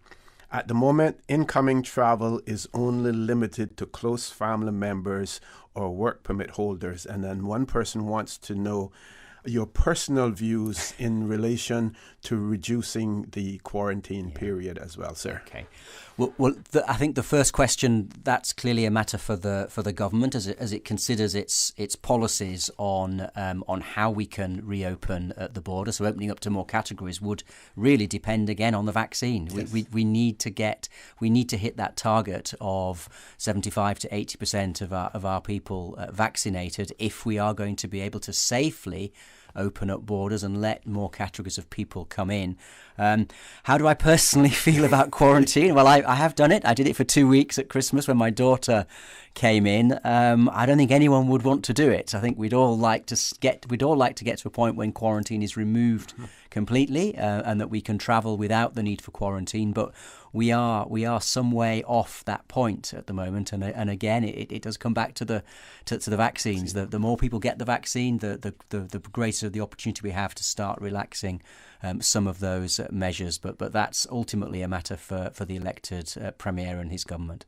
Okay, sir. Law and order, crime statistics that were just published as well? Yes. I mean, first of all, I do want to pay tribute to our police commissioner and his senior team and everyone in the RCIPS, because I think they do a great job keeping our islands safe. And the police commissioner did a press conference a couple of days ago announcing the latest crime statistics. And of course, last year was a strange year because of COVID. So, but the trend is down and going in the right direction. I mean, that's not to say we don't have serious incidents of crime, which we do, and every territory and country in the world has those. But certainly, I think if we step back and again look at the sort of regional context, we are a very safe place to live, to work, and to invest, and that's something which we must all work extremely hard to maintain. We have set up, as part of the constitutional changes agreed last year, a new police service commission. It met once just before the elections, and will be meeting again in June. And I think this is a really important body because it does provide additional transparency, additional supervision and additional oversight of the running of the RCIPS. The police commissioner sees it as a real opportunity as well. He's not a member of it, but we invite him to join particular sessions, or he joins us at the end to sort of give us a presentation. And that police service commission also has a role in the senior appointments in the RCIPS. So I think that's a good and an important step forward for our good governance and our accountability and our transparency. It's early days, but I'm really optimistic that the Police Service Commission is going to play a very valuable role. Okay. And as far as the police service, Royal Cayman Islands Police Service is concerned, in terms of their complement and their funding, is it satisfactory? I do believe it is at the moment, and again, I pay tribute to the previous government for that, and the new government, which has already been looking at this. Of course, the way internal security is a governor responsibility, but it's the elected government that manages the finances and the budgets, and it's the budgets of the RCIPS come under the Honourable Premier, and that's why that very close, strong working relationship between me as governor and the Premier is so important. But yes, I do believe that the RCIPS has the funds to do the job that it needs to do, and when new and high priority issues arise, then there's a recognition that stable law and order situation is absolutely vital to our success as a jurisdiction, and we must never take risks with that stability. Okay. Now we know that it is still early. It's only a month since the elections. National Security Council. Anything you want to say about that, sir? So we are. I have a weekly meeting with the Premier, which is usually on a Thursday. So we discussed this yesterday as well. He's about to write to me with his nominations for the National Security Council. Can nominate 2 ministers and a member of civil society. I also am writing to the Leader of the Opposition for his nomination for the NSC. So I hope very much that we will be having an NSC as early as June. We'll have to see if we can organise it then. It does meet monthly. We don't always manage a monthly meeting, but it has met 8 or 9 times a year in my time here. And again, I think it is a really important body, enabling also the elected government to formulate policy in the national security sphere. So I think it's a body which can play an extremely valuable role, and we'll be looking at things like an overarching strategic crime risk assessment.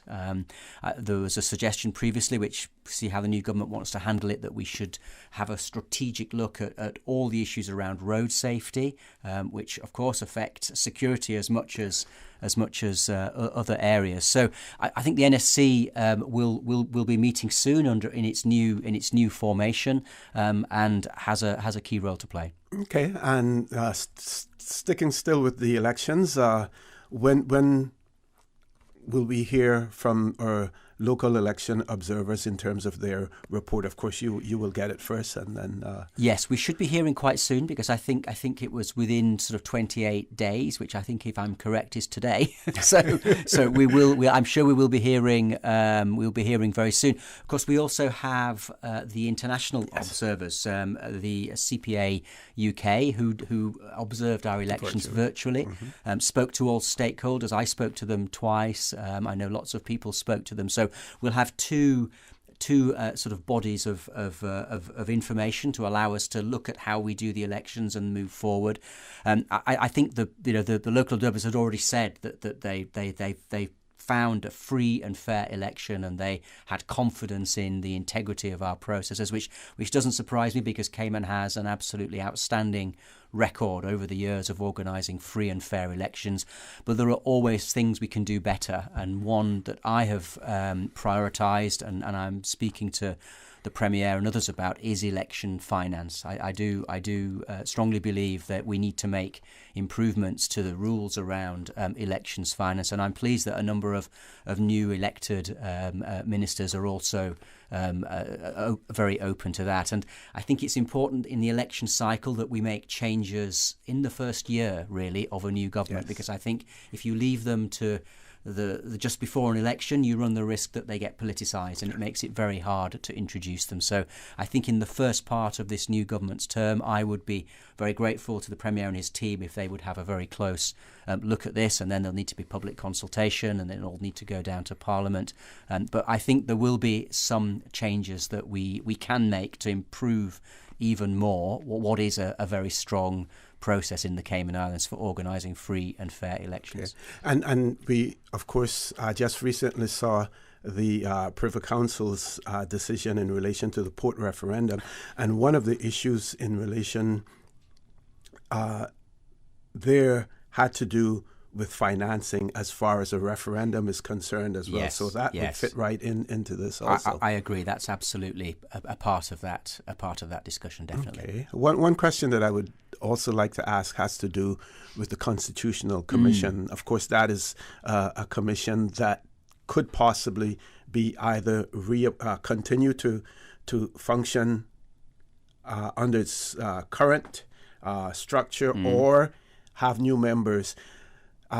What do you say in relation to the importance of continuity? Because we have seen in several occasions where recommendations have been made strong, robust, sensible recommendations, but have been ignored by previous governments. What would you say to that personally? Well, I think the Constitutional Commission has a really important role, and it's right. We have an independent body there which is able to come forward with independent ideas and suggestions, but ultimately it is the elected government which has to decide which of those it wants to take forward, having listened to suggestions others make. Yeah. And I don't think there are any changes due on the Constitutional Commission. I think we've reaffirmed the tenure of the chair and members for some time, so they will be there. Okay. And I know one or two people have been suggesting whether we actually need an elections commission, and that's I think something which I'm very open to that. I think this is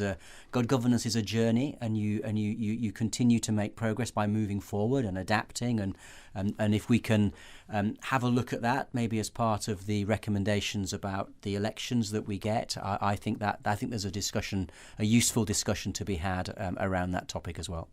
Okay, we've reached the top of the hour. We will have headline news, and sir, with your permission, we will open up the phone lines, sure. Unless there's something else that you want to cover prior to that. If not, we'll give you an opportunity to cover it before you leave as well. Folks, please stay tuned. The conversation with Governor Martin Roper will continue after headline news. Top of the hour, 9 o'clock. Now you can listen to Radio Cayman everywhere. Everywhere. Can you hear me now? Everywhere. Everywhere. Yes, right from your Android or iPhone. Download the Radio Cayman app now on your Android or iOS phone. The Radio Cayman app is where you can listen to Radio Cayman everywhere you go. Everywhere we go, we go. Everywhere we go, we go. Find it in the Google Store, the Apple Store, or use the link at www.radiocayman.gov.ky. Yes, now you can listen to Radio Cayman everywhere. Follow Radio Cayman on Twitter. Radio Cayman on Twitter. All the latest information, breaking news, community events, and more. Follow us at twitter.com/Radio Cayman. Today's biggest news. Radio Cayman. Your voice, your choice. Local, regional, international. This is Headlines from Radio Cayman's newsroom. Today's biggest news. Government reported the results of 235 COVID-19 tests on Thursday. One came back positive, a traveler in isolation. So far, some 61% of the estimated population has gotten at least one dose of the Pfizer-BioNTech vaccine. Israel has intensified its assault on Gaza as Palestinian militants continue to fire rockets into Israel on the fifth day of hostilities. Israel's military said air and ground forces were involved in attacks today but hadn't entered Gaza. Some 119 people have been killed in Gaza and 8 have died in Israel since fighting began on Monday. U.S. President Joe Biden has hailed a, quote, great day for America as U.S. officials and vaccinated people can go maskless indoors and outdoors in most settings. The president removed his mask in the Oval Office with Republican lawmakers as the guidance was being announced. The advice still calls for wearing masks in crowded indoor settings like buses, planes, and hospitals. Those are your headlines. I'm Kersley Fuller. For the latest in news and information, follow Radio Cayman on social media, Facebook, Instagram, Twitter. Download the Radio Cayman app or log on to our website, radiocayman.gov.ky. For the record, with Ort Connor. Initiating system. For information that matter. For the record, with Ort Connor. Continues right now on Radio Cayman.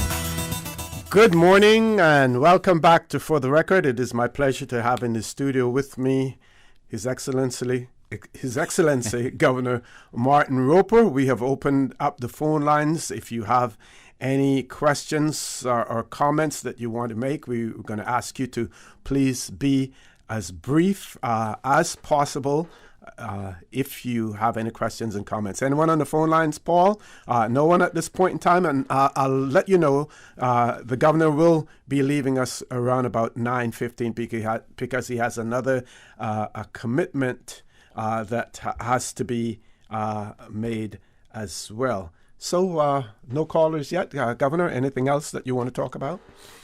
I would just say a quick word about the regiment. Because we are obviously coming into hurricane season. So I know preparations are ramping up, and I think Hazard Management Cayman Islands do a superb job for us here. And I can tell you that in terms of the overseas territories, they're seen as best in class in terms of what they do, in terms of preparing us and then the response.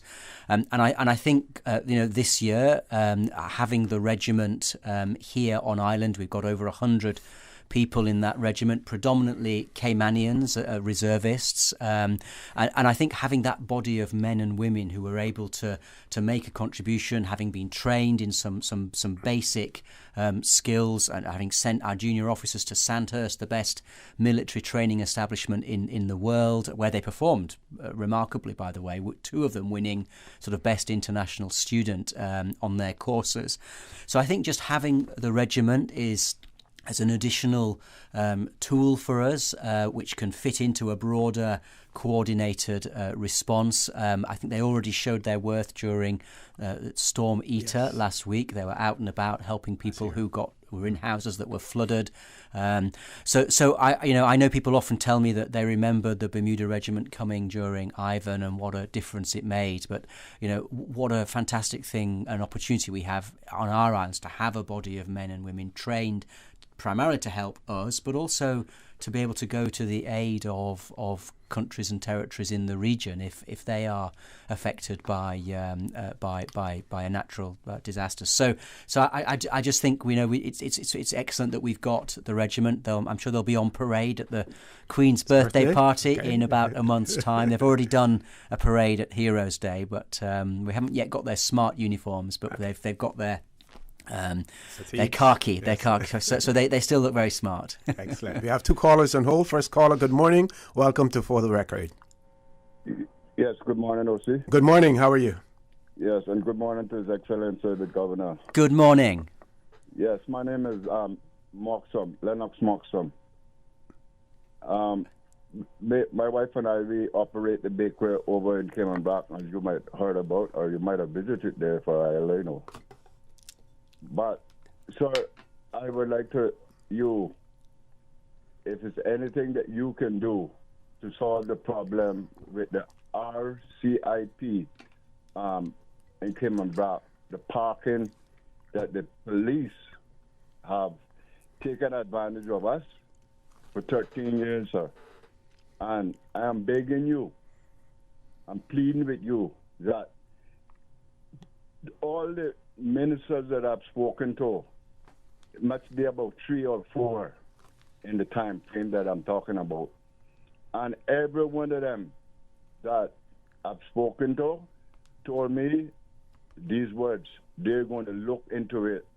Sir, I really do want to hear that you're going to look into it, but I really would appreciate if you could say that you will deal with it, because in my books, the Cayman Island RCIPS have taken advantage of us, and they still continue to do so. Not as much as it used to be, but on people visiting the police station, they do have no parking there to accommodate any customers or whoever might want to go there. The people have to park over in our property or on the road or in the churchyard parking lot. And so the tab have gone up really high. Taking into considerations what is charged by the airport for parking space. Every time that I fly over here and go to Grand Cayman, I have to pay them. I tried to talk with different heads of the department up here, and they're going to look into it. Caller, I'm going to interrupt you for a second. In the event that the governor is not familiar with your circumstances, would you please, the governor can give you whatever contact that he may wish to in terms of his office to provide him with background information? Well, if it's in written confirmation, yes, I would appreciate that. Certainly, if you could write me about that. But I will speak to Inspector Goodyear. I think he's just arrived in Cayman Brac. I've I've got great respect for him. So your concern is really just the lack of parking for the public at the police station. I've been a couple of times myself. I know it is quite sort of tight around there because there are other sort of shops and various things. So, but I will pick it up for you. And thank you for calling in from Cayman Brac. I've been many times and have really enjoyed my visits. And it's nice to talk to you from Brac. Yes, sir. Okay. I appreciate you coming over here too. Thank you, sir. I will look into that. I give you an undertaking today that I will look into that. Okay. Thank you very much, sir. Thank you very much, caller, as well. We have 2 more callers, and the governor is going to be leaving at 9:15. Next caller, good morning. Welcome to For the Record. Yes, good morning, Your Excellency, and Mr. Connor. Good morning. Good morning. Yes. Concerning the our U.S. visa, could you please work out something for us that we won't have to go to Jamaica to get a U.S. visa? I'm sure it must be something that our government can do to negotiate with the U.S. Embassy, that they could at least issue visas here, or either that we send our passports in a diplomatic bag or Federal Express or whatever, to be able to get our U.S. visas rather than having to go to the expense and risk of going to Jamaica. Well, thank you. No, that topic did come up earlier as well, and I do recognise it is a real concern for everybody, and obviously the COVID pandemic just makes travel anywhere extremely difficult, because at the moment in Jamaica people have to go into quarantine as well. So I hear what you say. I do understand, and as I said before, this is ultimately a question for the US government, and which has the sovereign right to decide its own policies with respect to foreign nationals and visas. But we will certainly do everything we can as the Cayman Islands government to lobby them and seek to improve the situation for everybody on these islands. Well, years ago, they used to come to Cayman, and you could walk into the Tower Building or the Town Hall in 1 hour. You had your passport stamp or U.S. visa, and then after. Paul, we lost that caller, Paul. We lost the caller. In the meantime, Governor, this one has to do with COVID-19. It says, are IDs still being required to take the vaccine? My family was almost turned back last week because most of us didn't have IDs with us. If I had to walk out of there because of no ID, I would never have gone back. Say that they were given a really hard time, and it was 6 of them. But there's a reason for the ID, or several reasons for the ID as well. Governor? Yeah, no, there is. I think it is still. I think some form of ID is required. But obviously, we don't want to turn anybody away who is living on island who wants the vaccine, because we need to vaccinate the largest number of people on the island. So if that has happened to any individual, I suggest you contact HSA and try and find a way through that. But nobody should be denied the vaccine if they are on island at the present time. And Dr. Hazel Brown, she's quite accommodating. She wants to get as many people vaccinated as possible. She does. So I'd be very surprised if people were turned away. Yes. 2 more callers still. Next caller, good morning. Welcome to For the Record. Good morning, gentlemen. This is number 1 from the Brac. Good morning, number 1. Good morning, number 1. Yes, sir. I want to ask you a question. What a lady asked you a while ago. Can you please do something about even having someone come here every 6 months about the visa? Wow, this is a trending topic this morning. Okay, I'm getting the message. Thank you, number 1. No, don't hang up on me yet. The second thing I want to ask you, please make sure Cayman Brac is getting more outgoing support to build up the island and get the place going, instead of just being a dead place in the Cayman Islands belonging to England. Okay. Please do something to make the government get things going here. People need work. Everybody got to be leaving. When they leave, they got to come back. Nothing. Yeah. All right. No. Okay. Fair enough. I mean, I think that the pandemic, in a way, has been a big opportunity for Brac. I know you've had a lot of people coming from Grand Cayman to visit you for the first time and really discovering just how much Brac has to offer and what a wonderful place it is. So I think the economy has been getting a boost from that in a strange sort of way. But the longer term issues you flag are well put. Okay, thank you all. Have a good day. Thank you very much, number one. Maybe, Governor, we may have to link the visa and the vaccine. Yes, well, that's right. Why is he number one, by the way? I never quite understood that. He has labelled himself that. Is there a number two? It sticks. We'll have to ask him about is there a number two, or how do you qualify to be number two? Two more callers. Those are going to be the last callers because the governor has to leave, Paul, so we're going to close the line off after these two callers. Caller, good morning. Welcome to For the Record. Yes, good morning. Good morning. Good morning. Good morning to the Governor. Thank you for your time this morning. I have two questions. One is about a national stormwater management plan for the Cayman Islands. It's something that has been discussed over several administrations, and I'm sure he's well aware that we actually don't have one. And we have a lot of low-lying flood areas. So although it's great that we have a disaster management team to deal with these issues, I'm wondering if there's any mitigation plans that he may be aware of or that could have been discussed or that aid could be provided for to address those issues.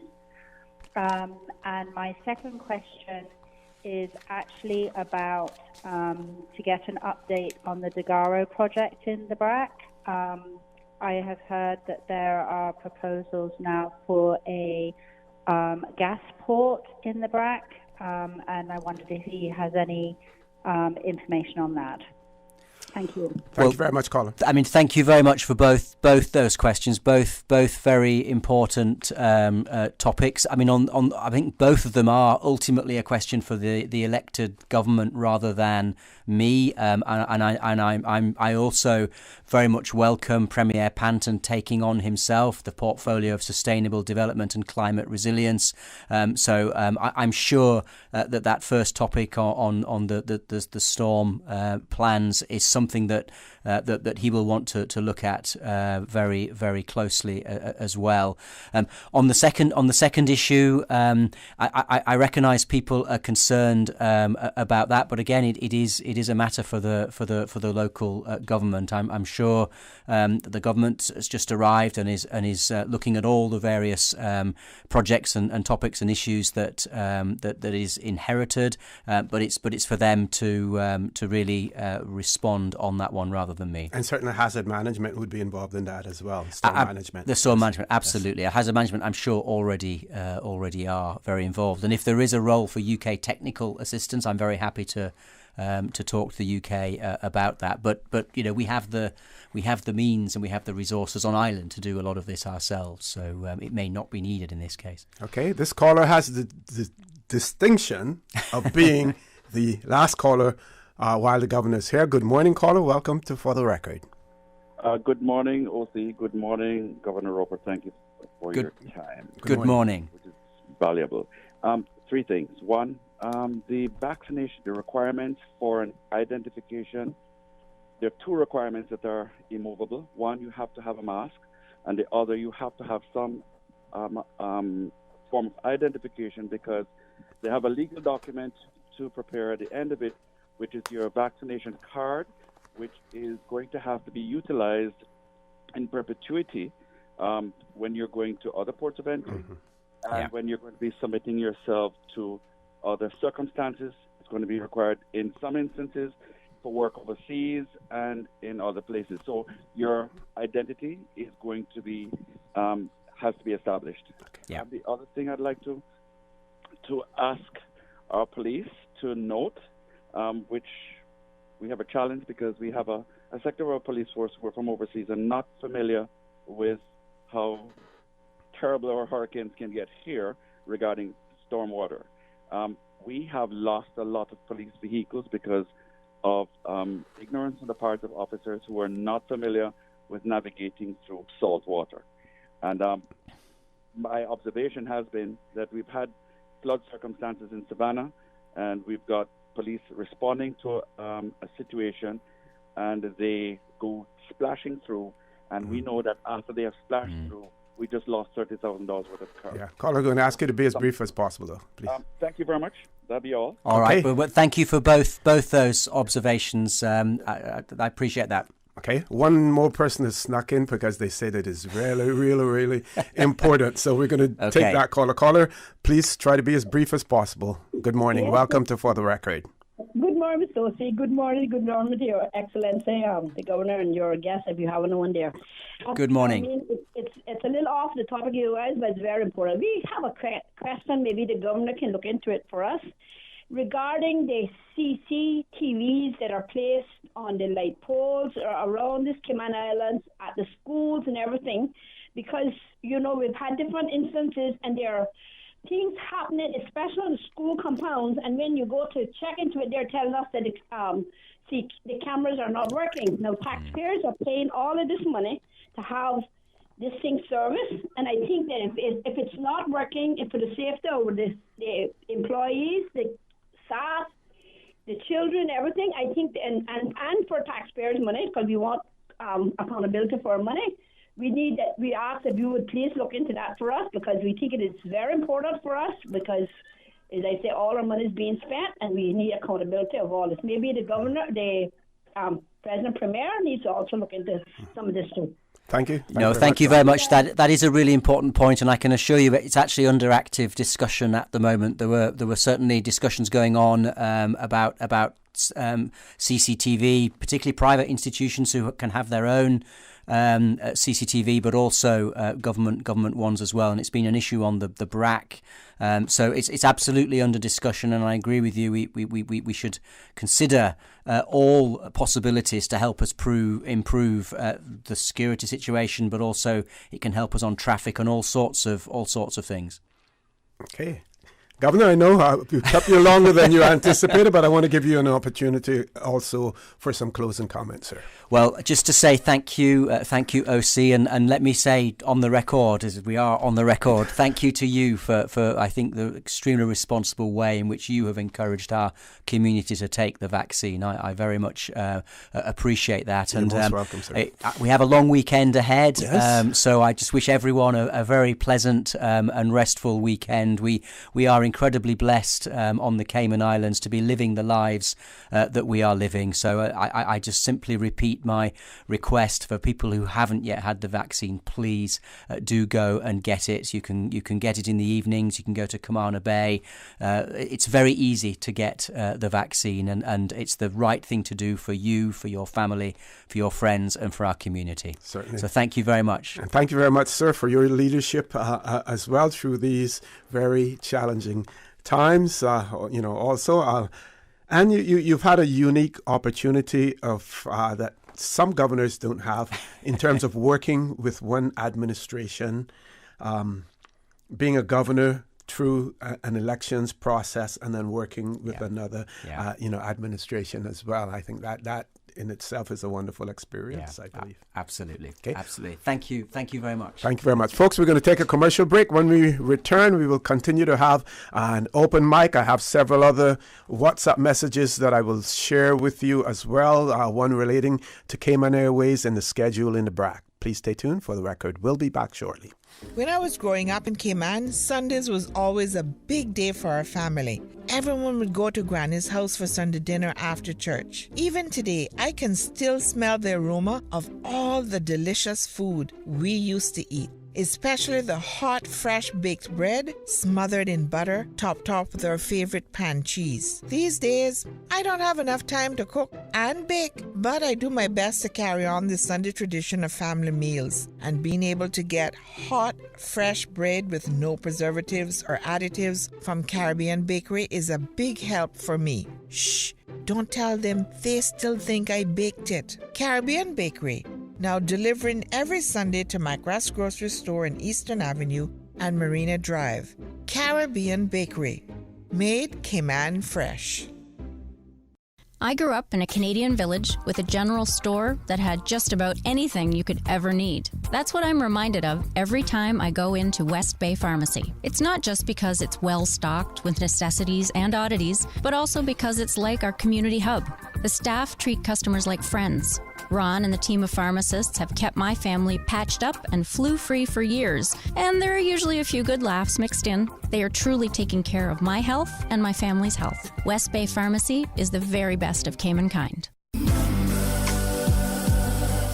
everything moms do, Brand Source wants to celebrate Mother's Day a whole extra week. Right now, save $500 on all in-stock Tempur-Pedic mattresses, and that includes free delivery. And save $200 on all in-stock Sealy mattresses with free delivery. It's a Mother's Day special on now until May 15, because moms deserve it. Brand Source Home Gallery, inspiring luxury. For an appointment with a design expert, call 623-5000.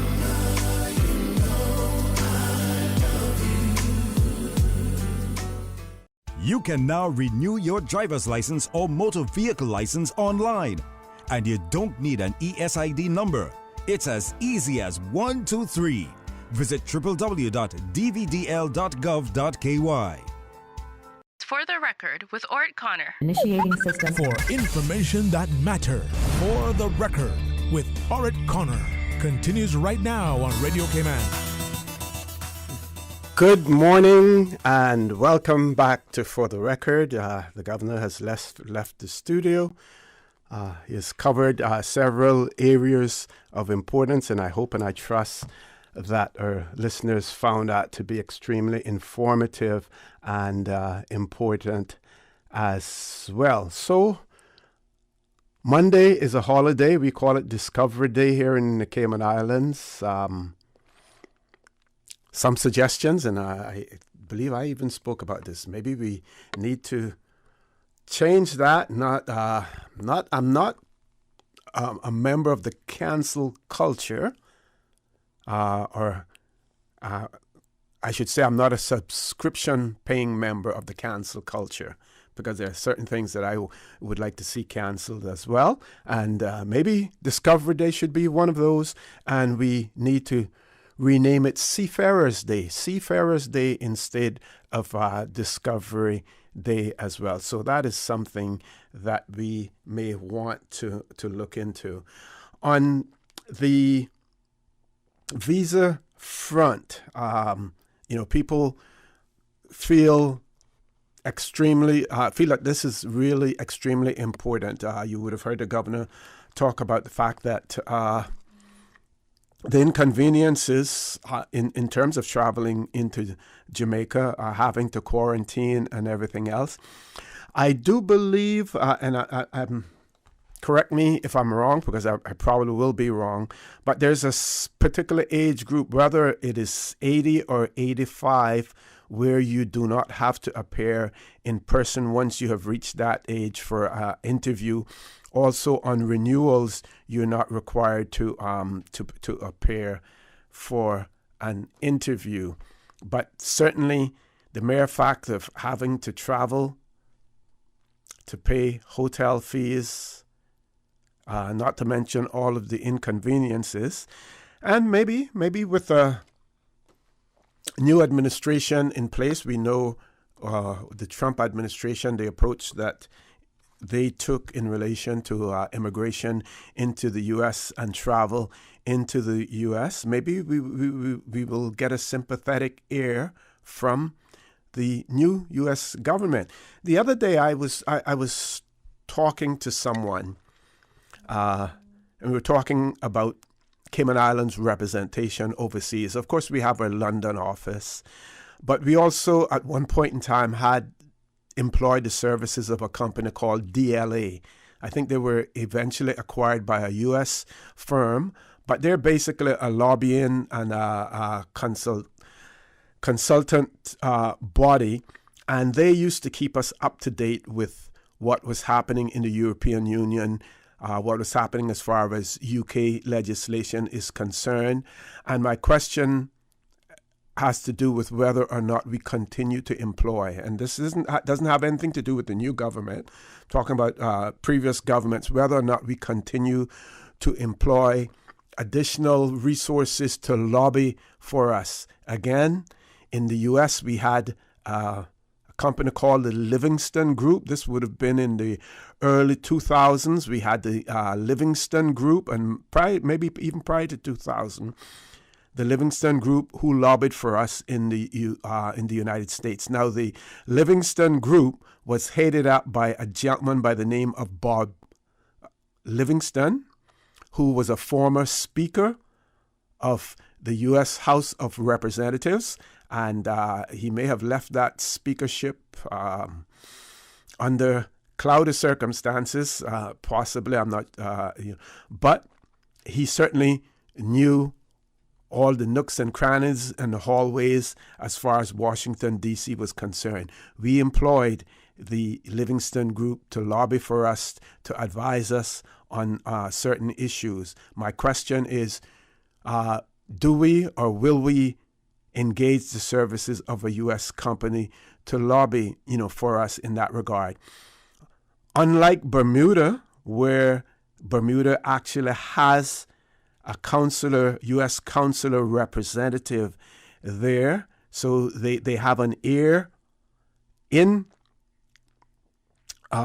Bermuda to listen to them and to convey concerns and information to the U.S. authorities. We do not necessarily have that here. We have to rely on the U.S. Embassy in Jamaica, for that purpose. So we really need to look at having someone lobby for us in the United States and our interests. And one of the things that they could lobby for would be the how to extend some services to the Cayman Islands. Again, the Cayman Islands have proven to be virtually risk-free when it comes to travel into the United States, or documents or travel documents are genuine. There's no risk of someone traveling on a false document, and of course the technology these days as well prevent that from happening. Most people who live in the Cayman Islands have no interest whatsoever in permanently residing in the U.S. Unlike days, previous years, long time ago, when you had persons who married in the Cayman Islands, marriages of convenience, and some people will say, well, all marriages are marriages of convenience in one way or the other, but we did have those shady and questionable characters who came to the Cayman Islands, got married here, only to be able to, and those were the days when you obtained Caymanian status automatically by virtue of marriage. Once you were from a Commonwealth country, you obtained Caymanian status immediately. That was under the 1972 Caymanian Protection Law. Persons able to get a passport, and they then simply left their Caymanian husband and traveled on to the U.S. because that was their intent in the first place. We no longer have as many situations like that as we had previously. So the U.S. authorities should really, really look to the Cayman Islands as being virtually risk-free. We know that in the past we had made overtures in relation to setting up a pre-clearance regime here in the Cayman Islands, where you would actually have U.S. Customs and Border Control personnel residing in the Cayman Islands. You would have at our ports of entry, in particular our airport, an area that would be deemed to be U.S. soil. That would be the domain of the U.S. authorities, and they would basically check your travel documents, your authorization to enter the U.S. from here, and you travel in.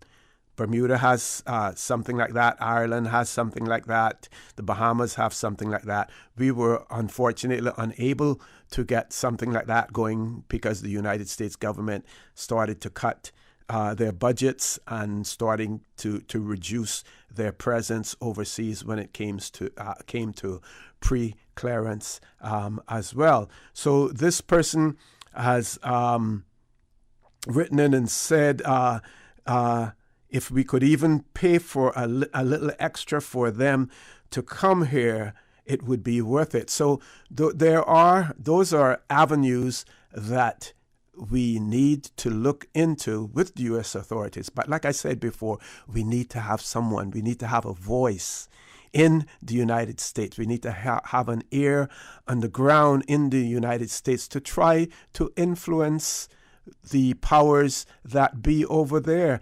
While we do have many U.S. legislators who talk about the Cayman Islands and talk about being tax haven and everything else, there are many, many who view the Cayman Islands as a good place to do business and see it as a safe jurisdiction as well. I don't know how many of you realize it and know that during the Bush administration, that is George Bush Jr., that Dick Cheney, his vice president, his daughter used to come to the Cayman Islands on quite a frequent basis and visit. Where she used to go? She used to go to Little Cayman. I know that for a fact based on my working in the Cayman Islands government. So we do have people over there who know about the Cayman Islands, who are familiar with it, and we have to use those avenues to try to get some of the things that we need. I've gone way over my commercial break. Folks, please stay tuned. For the Record, we'll be back shortly, and you're welcome to join in the conversation as well. Did you know that defective airbags can cause serious injury or even death if not repaired immediately? Right now, millions of vehicles around the world are under recall for faulty Takata airbags, and yours could be one of them. At Vamt Motors, our priority is to make sure the Toyota or Ford you drive is safe. So we are offering customers a free, fast, and easy airbag swap out if your vehicle was manufactured in 2016 or earlier. Find out if you need to have new airbags installed by emailing your Ford or Toyota vehicle's VIN or vehicle identification number to service@vamtmotors.com or stop by Vamp's Service Center or call us at 949-2245. Don't risk it. Get the airbags in your Toyota or Ford checked for free at Vamt Motors on Walkers Road. The Green Turtle app. So many options. One easy solution.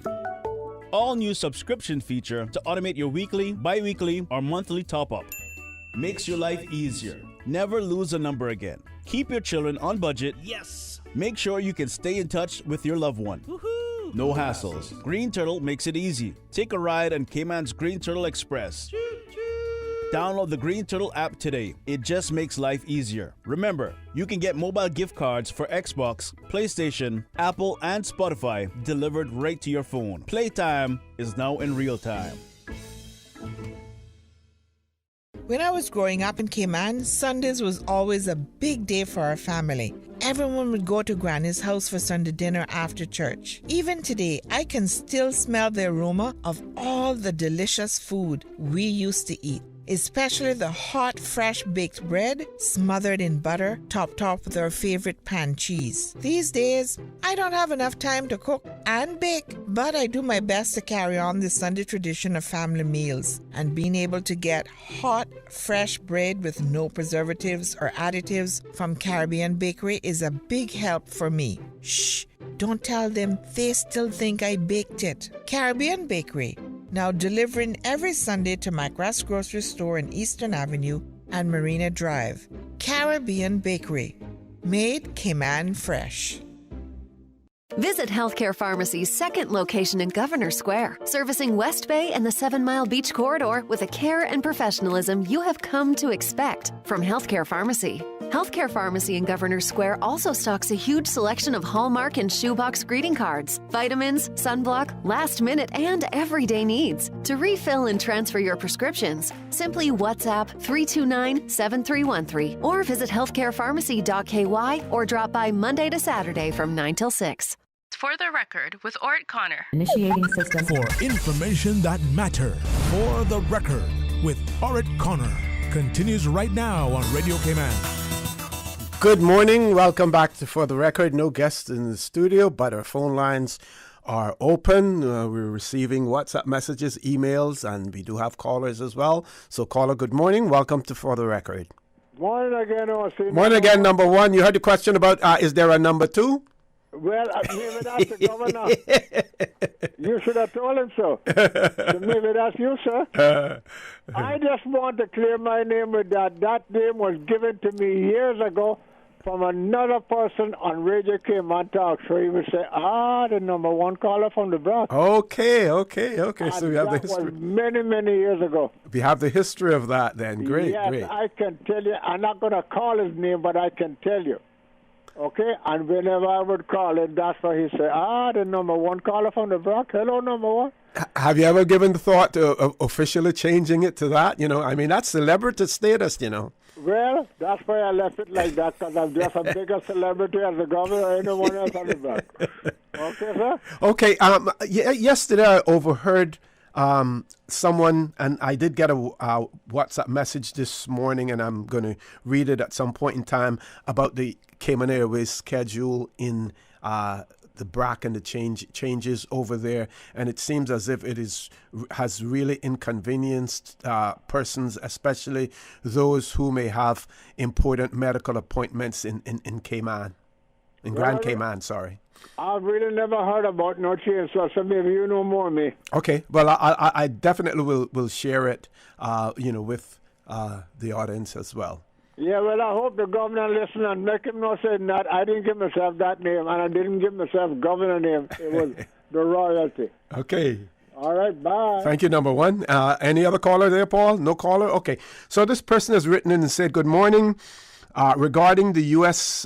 Visa matter, for those persons who need their visas renewed, it may still be possible for them to send their passports to the embassy in Kingston, and rather than having to travel there. My family and I and other persons I know were able to have ours renewed via this route last year and got them back in just 2 weeks. Maybe someone in authority can confirm whether there is that this is still possible.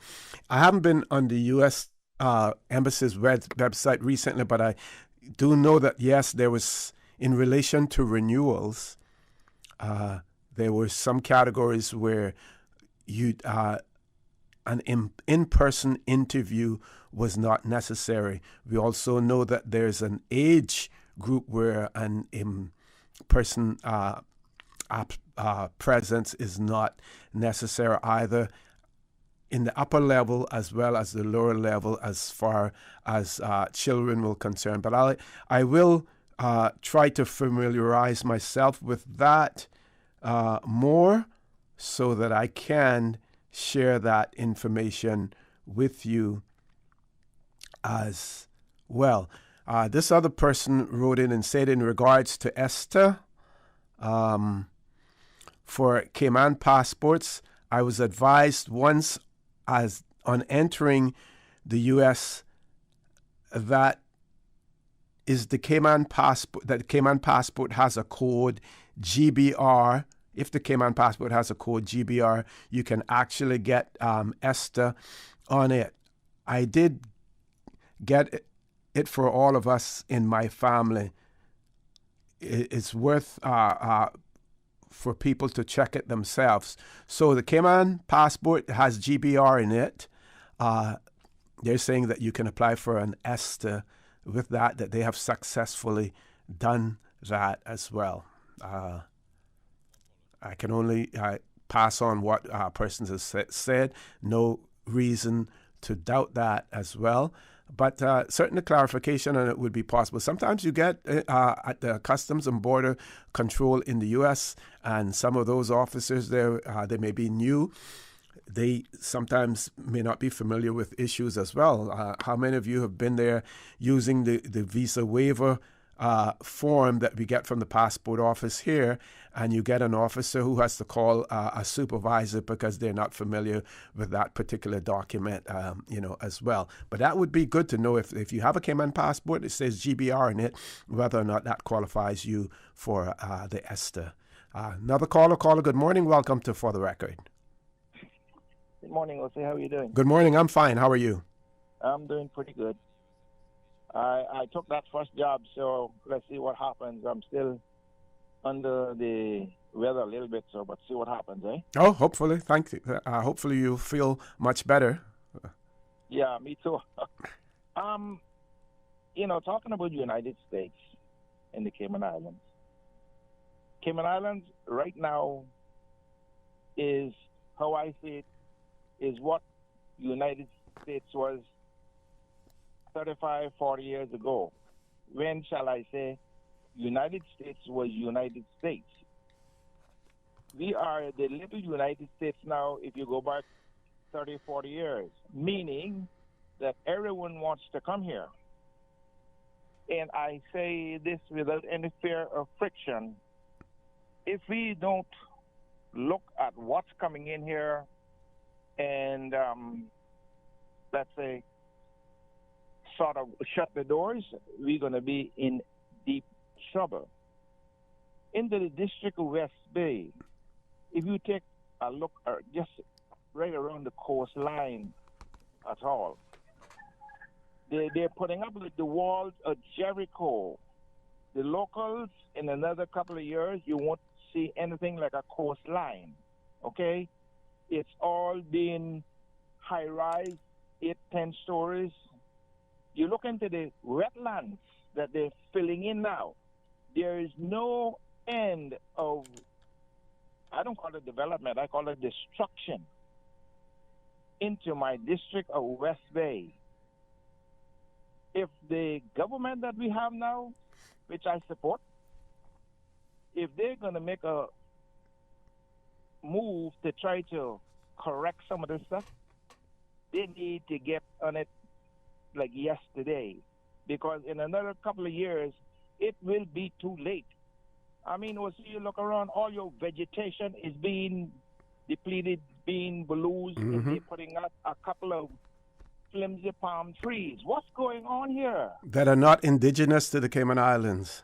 This is what I'm saying, right? And these people that are coming in here about developers, they, in my opinion, are destroyers. We don't need no more development. We tighten up our belts and bite the bullet if necessary. We need to enhance what we had here from some of our traditions. These people come here with one intention, a bundle of money. So where they get it from, I don't know. And I wouldn't comment on more on that, but I don't like what I see. It's just too much development.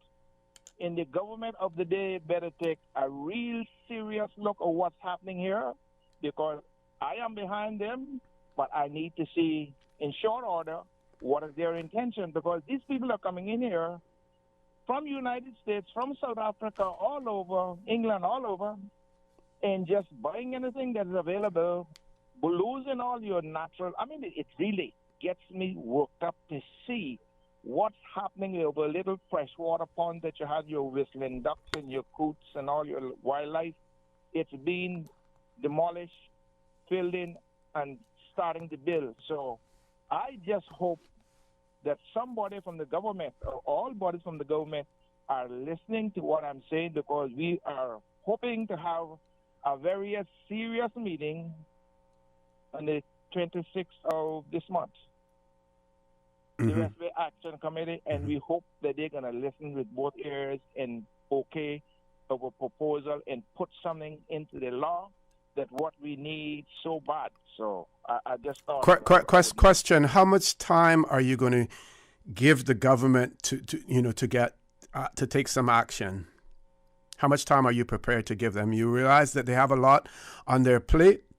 Do you feel that this one is so pressing that this is one of the issues that needs to be addressed immediately?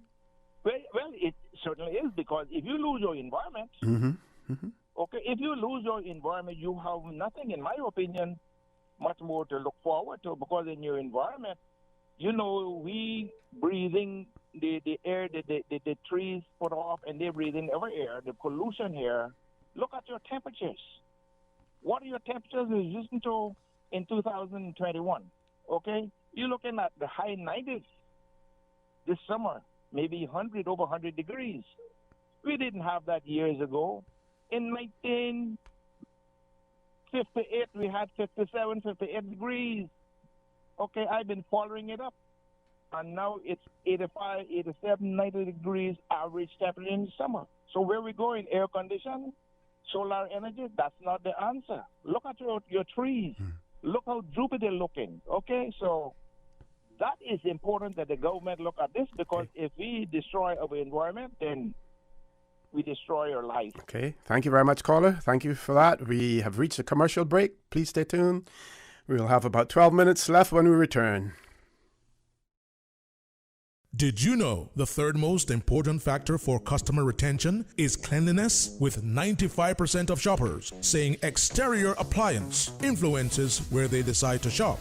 Keep your business clean with Roper's Janitorial. From offices to restaurants, interior and exterior, walls to rugs and flooring. Roper's cleans it all, including 24-hour emergency service. Roper's Janitorial, 949-2511, or email janitorial@ropers.ky. Dress your business for success with Roper's Janitorial. We make your business shine. 949-2511. Roper's, providing products and services for better public health. What's that? No sugar, same amazing taste? Coca-Cola Zero Sugar is here to stay. Classic taste, pure satisfaction. Be sure to stop into any Tortuga location and get your own case of Coke Zero. Or grab an ice cold one straight from the cooler. Brought to you by Tortuga Distributors Limited. Coca-Cola, taste the feeling, K-Man.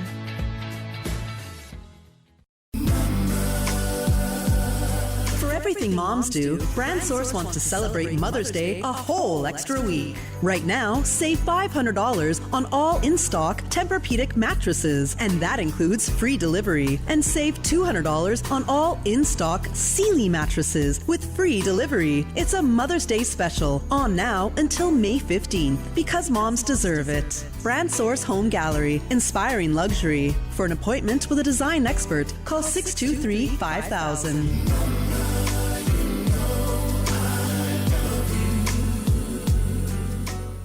For the record, with Ort Connor. Initiating system. For information that matter.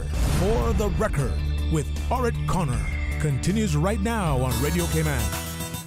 Good morning and welcome back to For the Record. Before I go back to the phone lines, just want to say I've had two comments in relation to the Moody's report and what I said, and I really appreciate those persons who have given me feedback on it. And this one says, good morning. For the Record is my favorite source of information. I listened to your report this morning, and I do not think that you correctly clarified Moody's assessment of the Cayman Islands credit rating.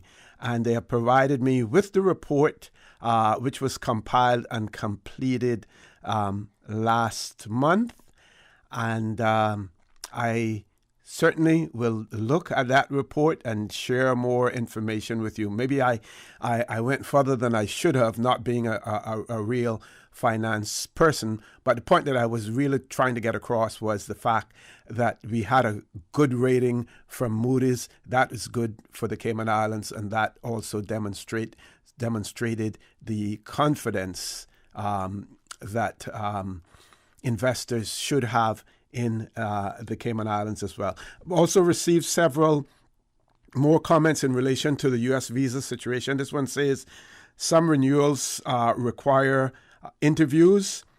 For example, persons who are obtaining their first adult visa, that is, their parents applied for their minor visas and now 18 years old and have to appear for their adult visa. My advice again is please go on to the U.S. Embassy's website. They will have all of the information there for you, and I'm sure that there are ways either through email or otherwise to communicate with them to get clarification as well. But my point remains that it is something that we need to have our government look at, having someone lobby in the United States for things like this, because it is never convenient to have to travel to Jamaica to obtain a U.S. visa.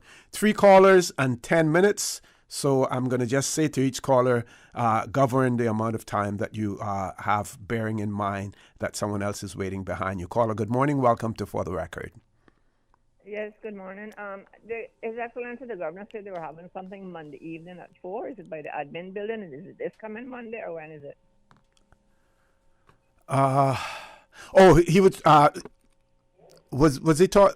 That was Queen's birthday that he was talking about celebration that is going to take place on the Monday rather than on the Saturday, and it will all take place at Government House. Okay, all right. Thanks very much. You're welcome. You're welcome. Next caller, good morning. Welcome to For the Record. Good morning, caller. Welcome to For the Record. Good morning, sir. How are you? Good morning. I'm fine. How are you?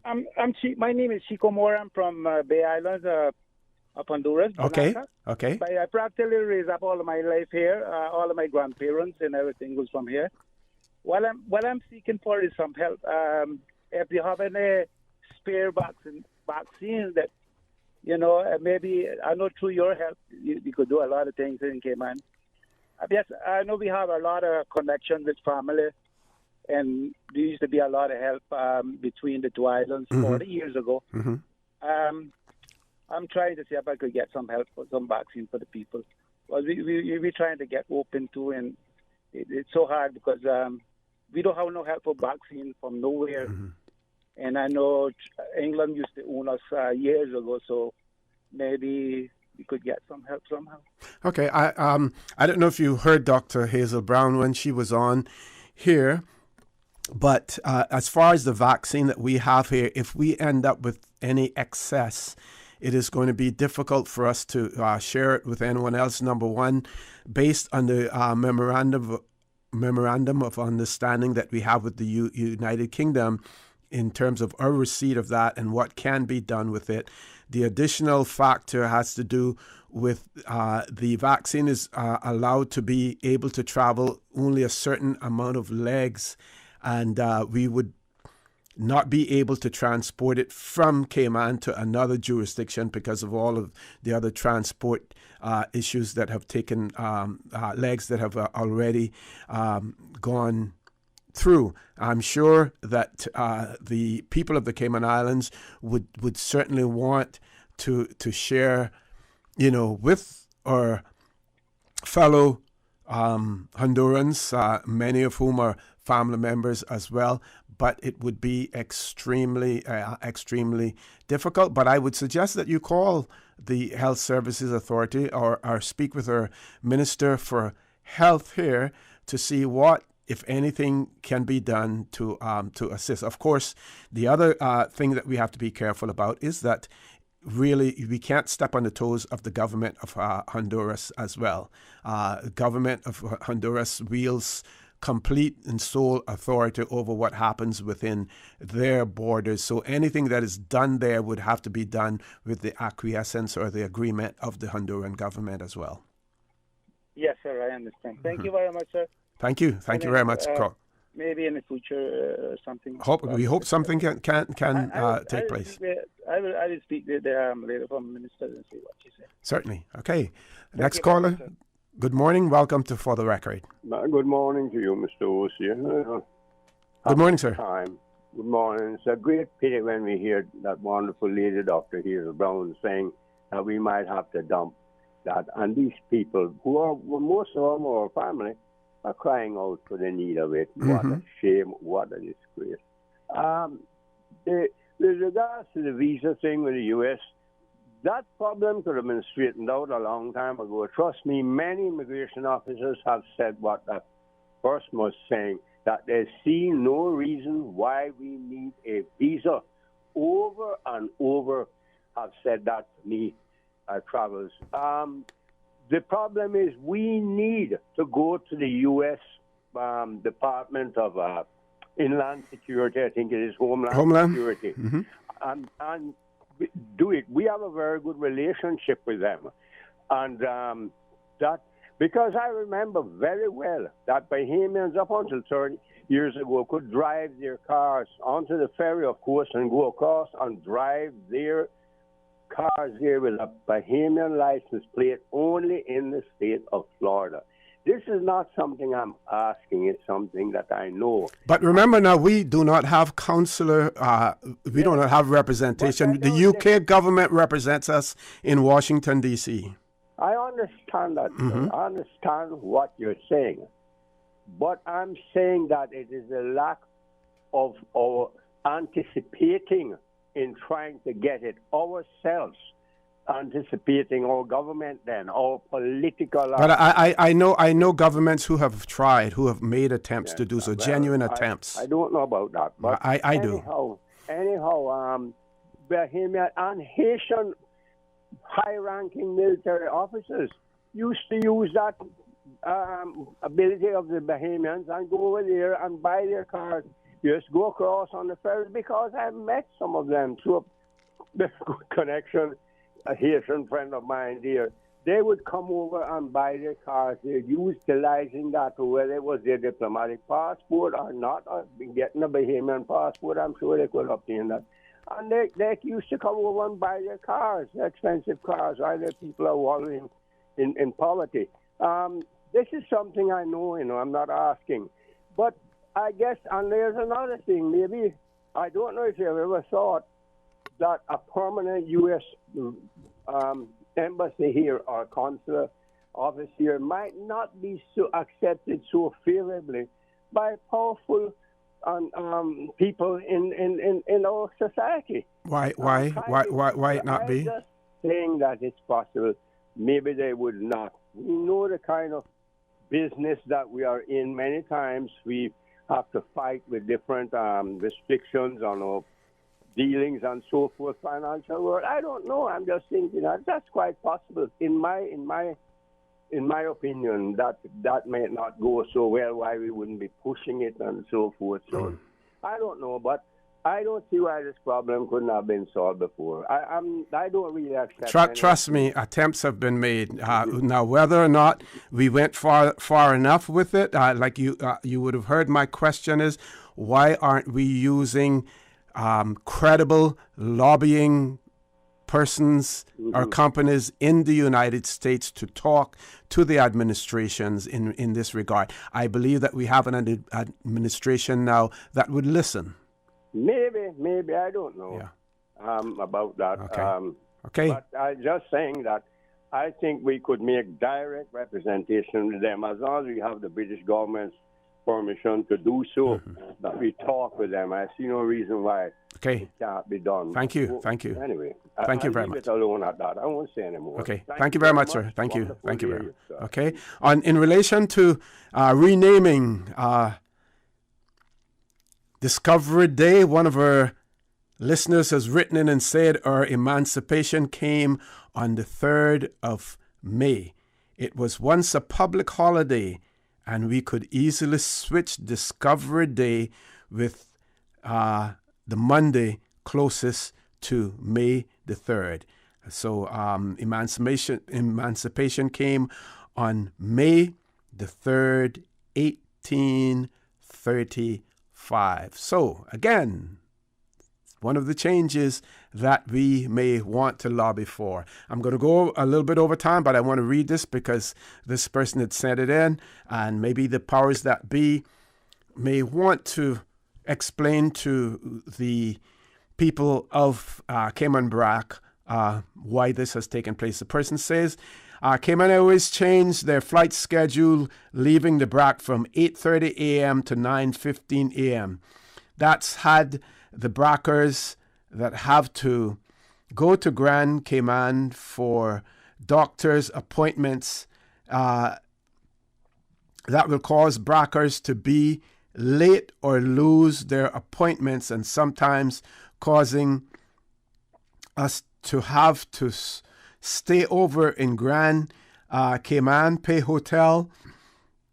Please, Sir Governor, maybe, if possible, if the schedule was put back to leaving at 8:30, leaving the Brac and leaving Grand Cayman at 5:30 to the Brac, maybe that the new minister could help in that regard. So again, if the governor were here, and I can't say that I speak for him, but he would say, really this is something for the minister, like you have alluded to in your last sentence, and maybe the management of Cayman Airways need to say to the people of Cayman Brac why these changes have become necessary and whether or not there is any room for flexibility, as far as those are concerned as well. Folks, I want to thank you for allowing Radio Cayman, and by extension For the Record, into your homes, into your vehicles as you traverse the busy roads of the Cayman Islands, into your places of work. I also want to thank the Governor, His Excellency Martin Roper, for making himself available to talk to you and to listen and to hear your concerns as well. I also want to remind you that we are our brothers and our sisters' keepers. There is always someone out there who's less fortunate than we are, and I ask you to extend a helping hand to them. If you can't do that, then I suggest you donate to a worthy charity, because we always want to consider those who need, not necessarily those who want or even those who crave. So I say to you, have a great day. Have a great weekend as well, long weekend. Continue to support your radio station, Radio Cayman. Join Sterling Dweeny Banks at 12:15 for Talk Today. And as usual, we ask the good Lord to bless these three beautiful, wonderful Cayman Islands. For the Record is brought to you by Vamped Motors, the only authorized Ford and Toyota dealership serving the Cayman Islands. Coca-Cola, available across the Cayman Islands from Tortuga Distributors. Accept no substitutes. Taste the feeling with Coca-Cola. Brand Source Home Gallery, inspiring luxury. Caribbean Bakery, made Cayman fresh. Also brought to you by Roper's Enterprises, 122 Industrial Way. Products and services for better public health. Green Turtle. Take a ride on the Green Turtle Express today. Download the Green Turtle app, the future of mobile, saving lives today. The Ministry of Commerce,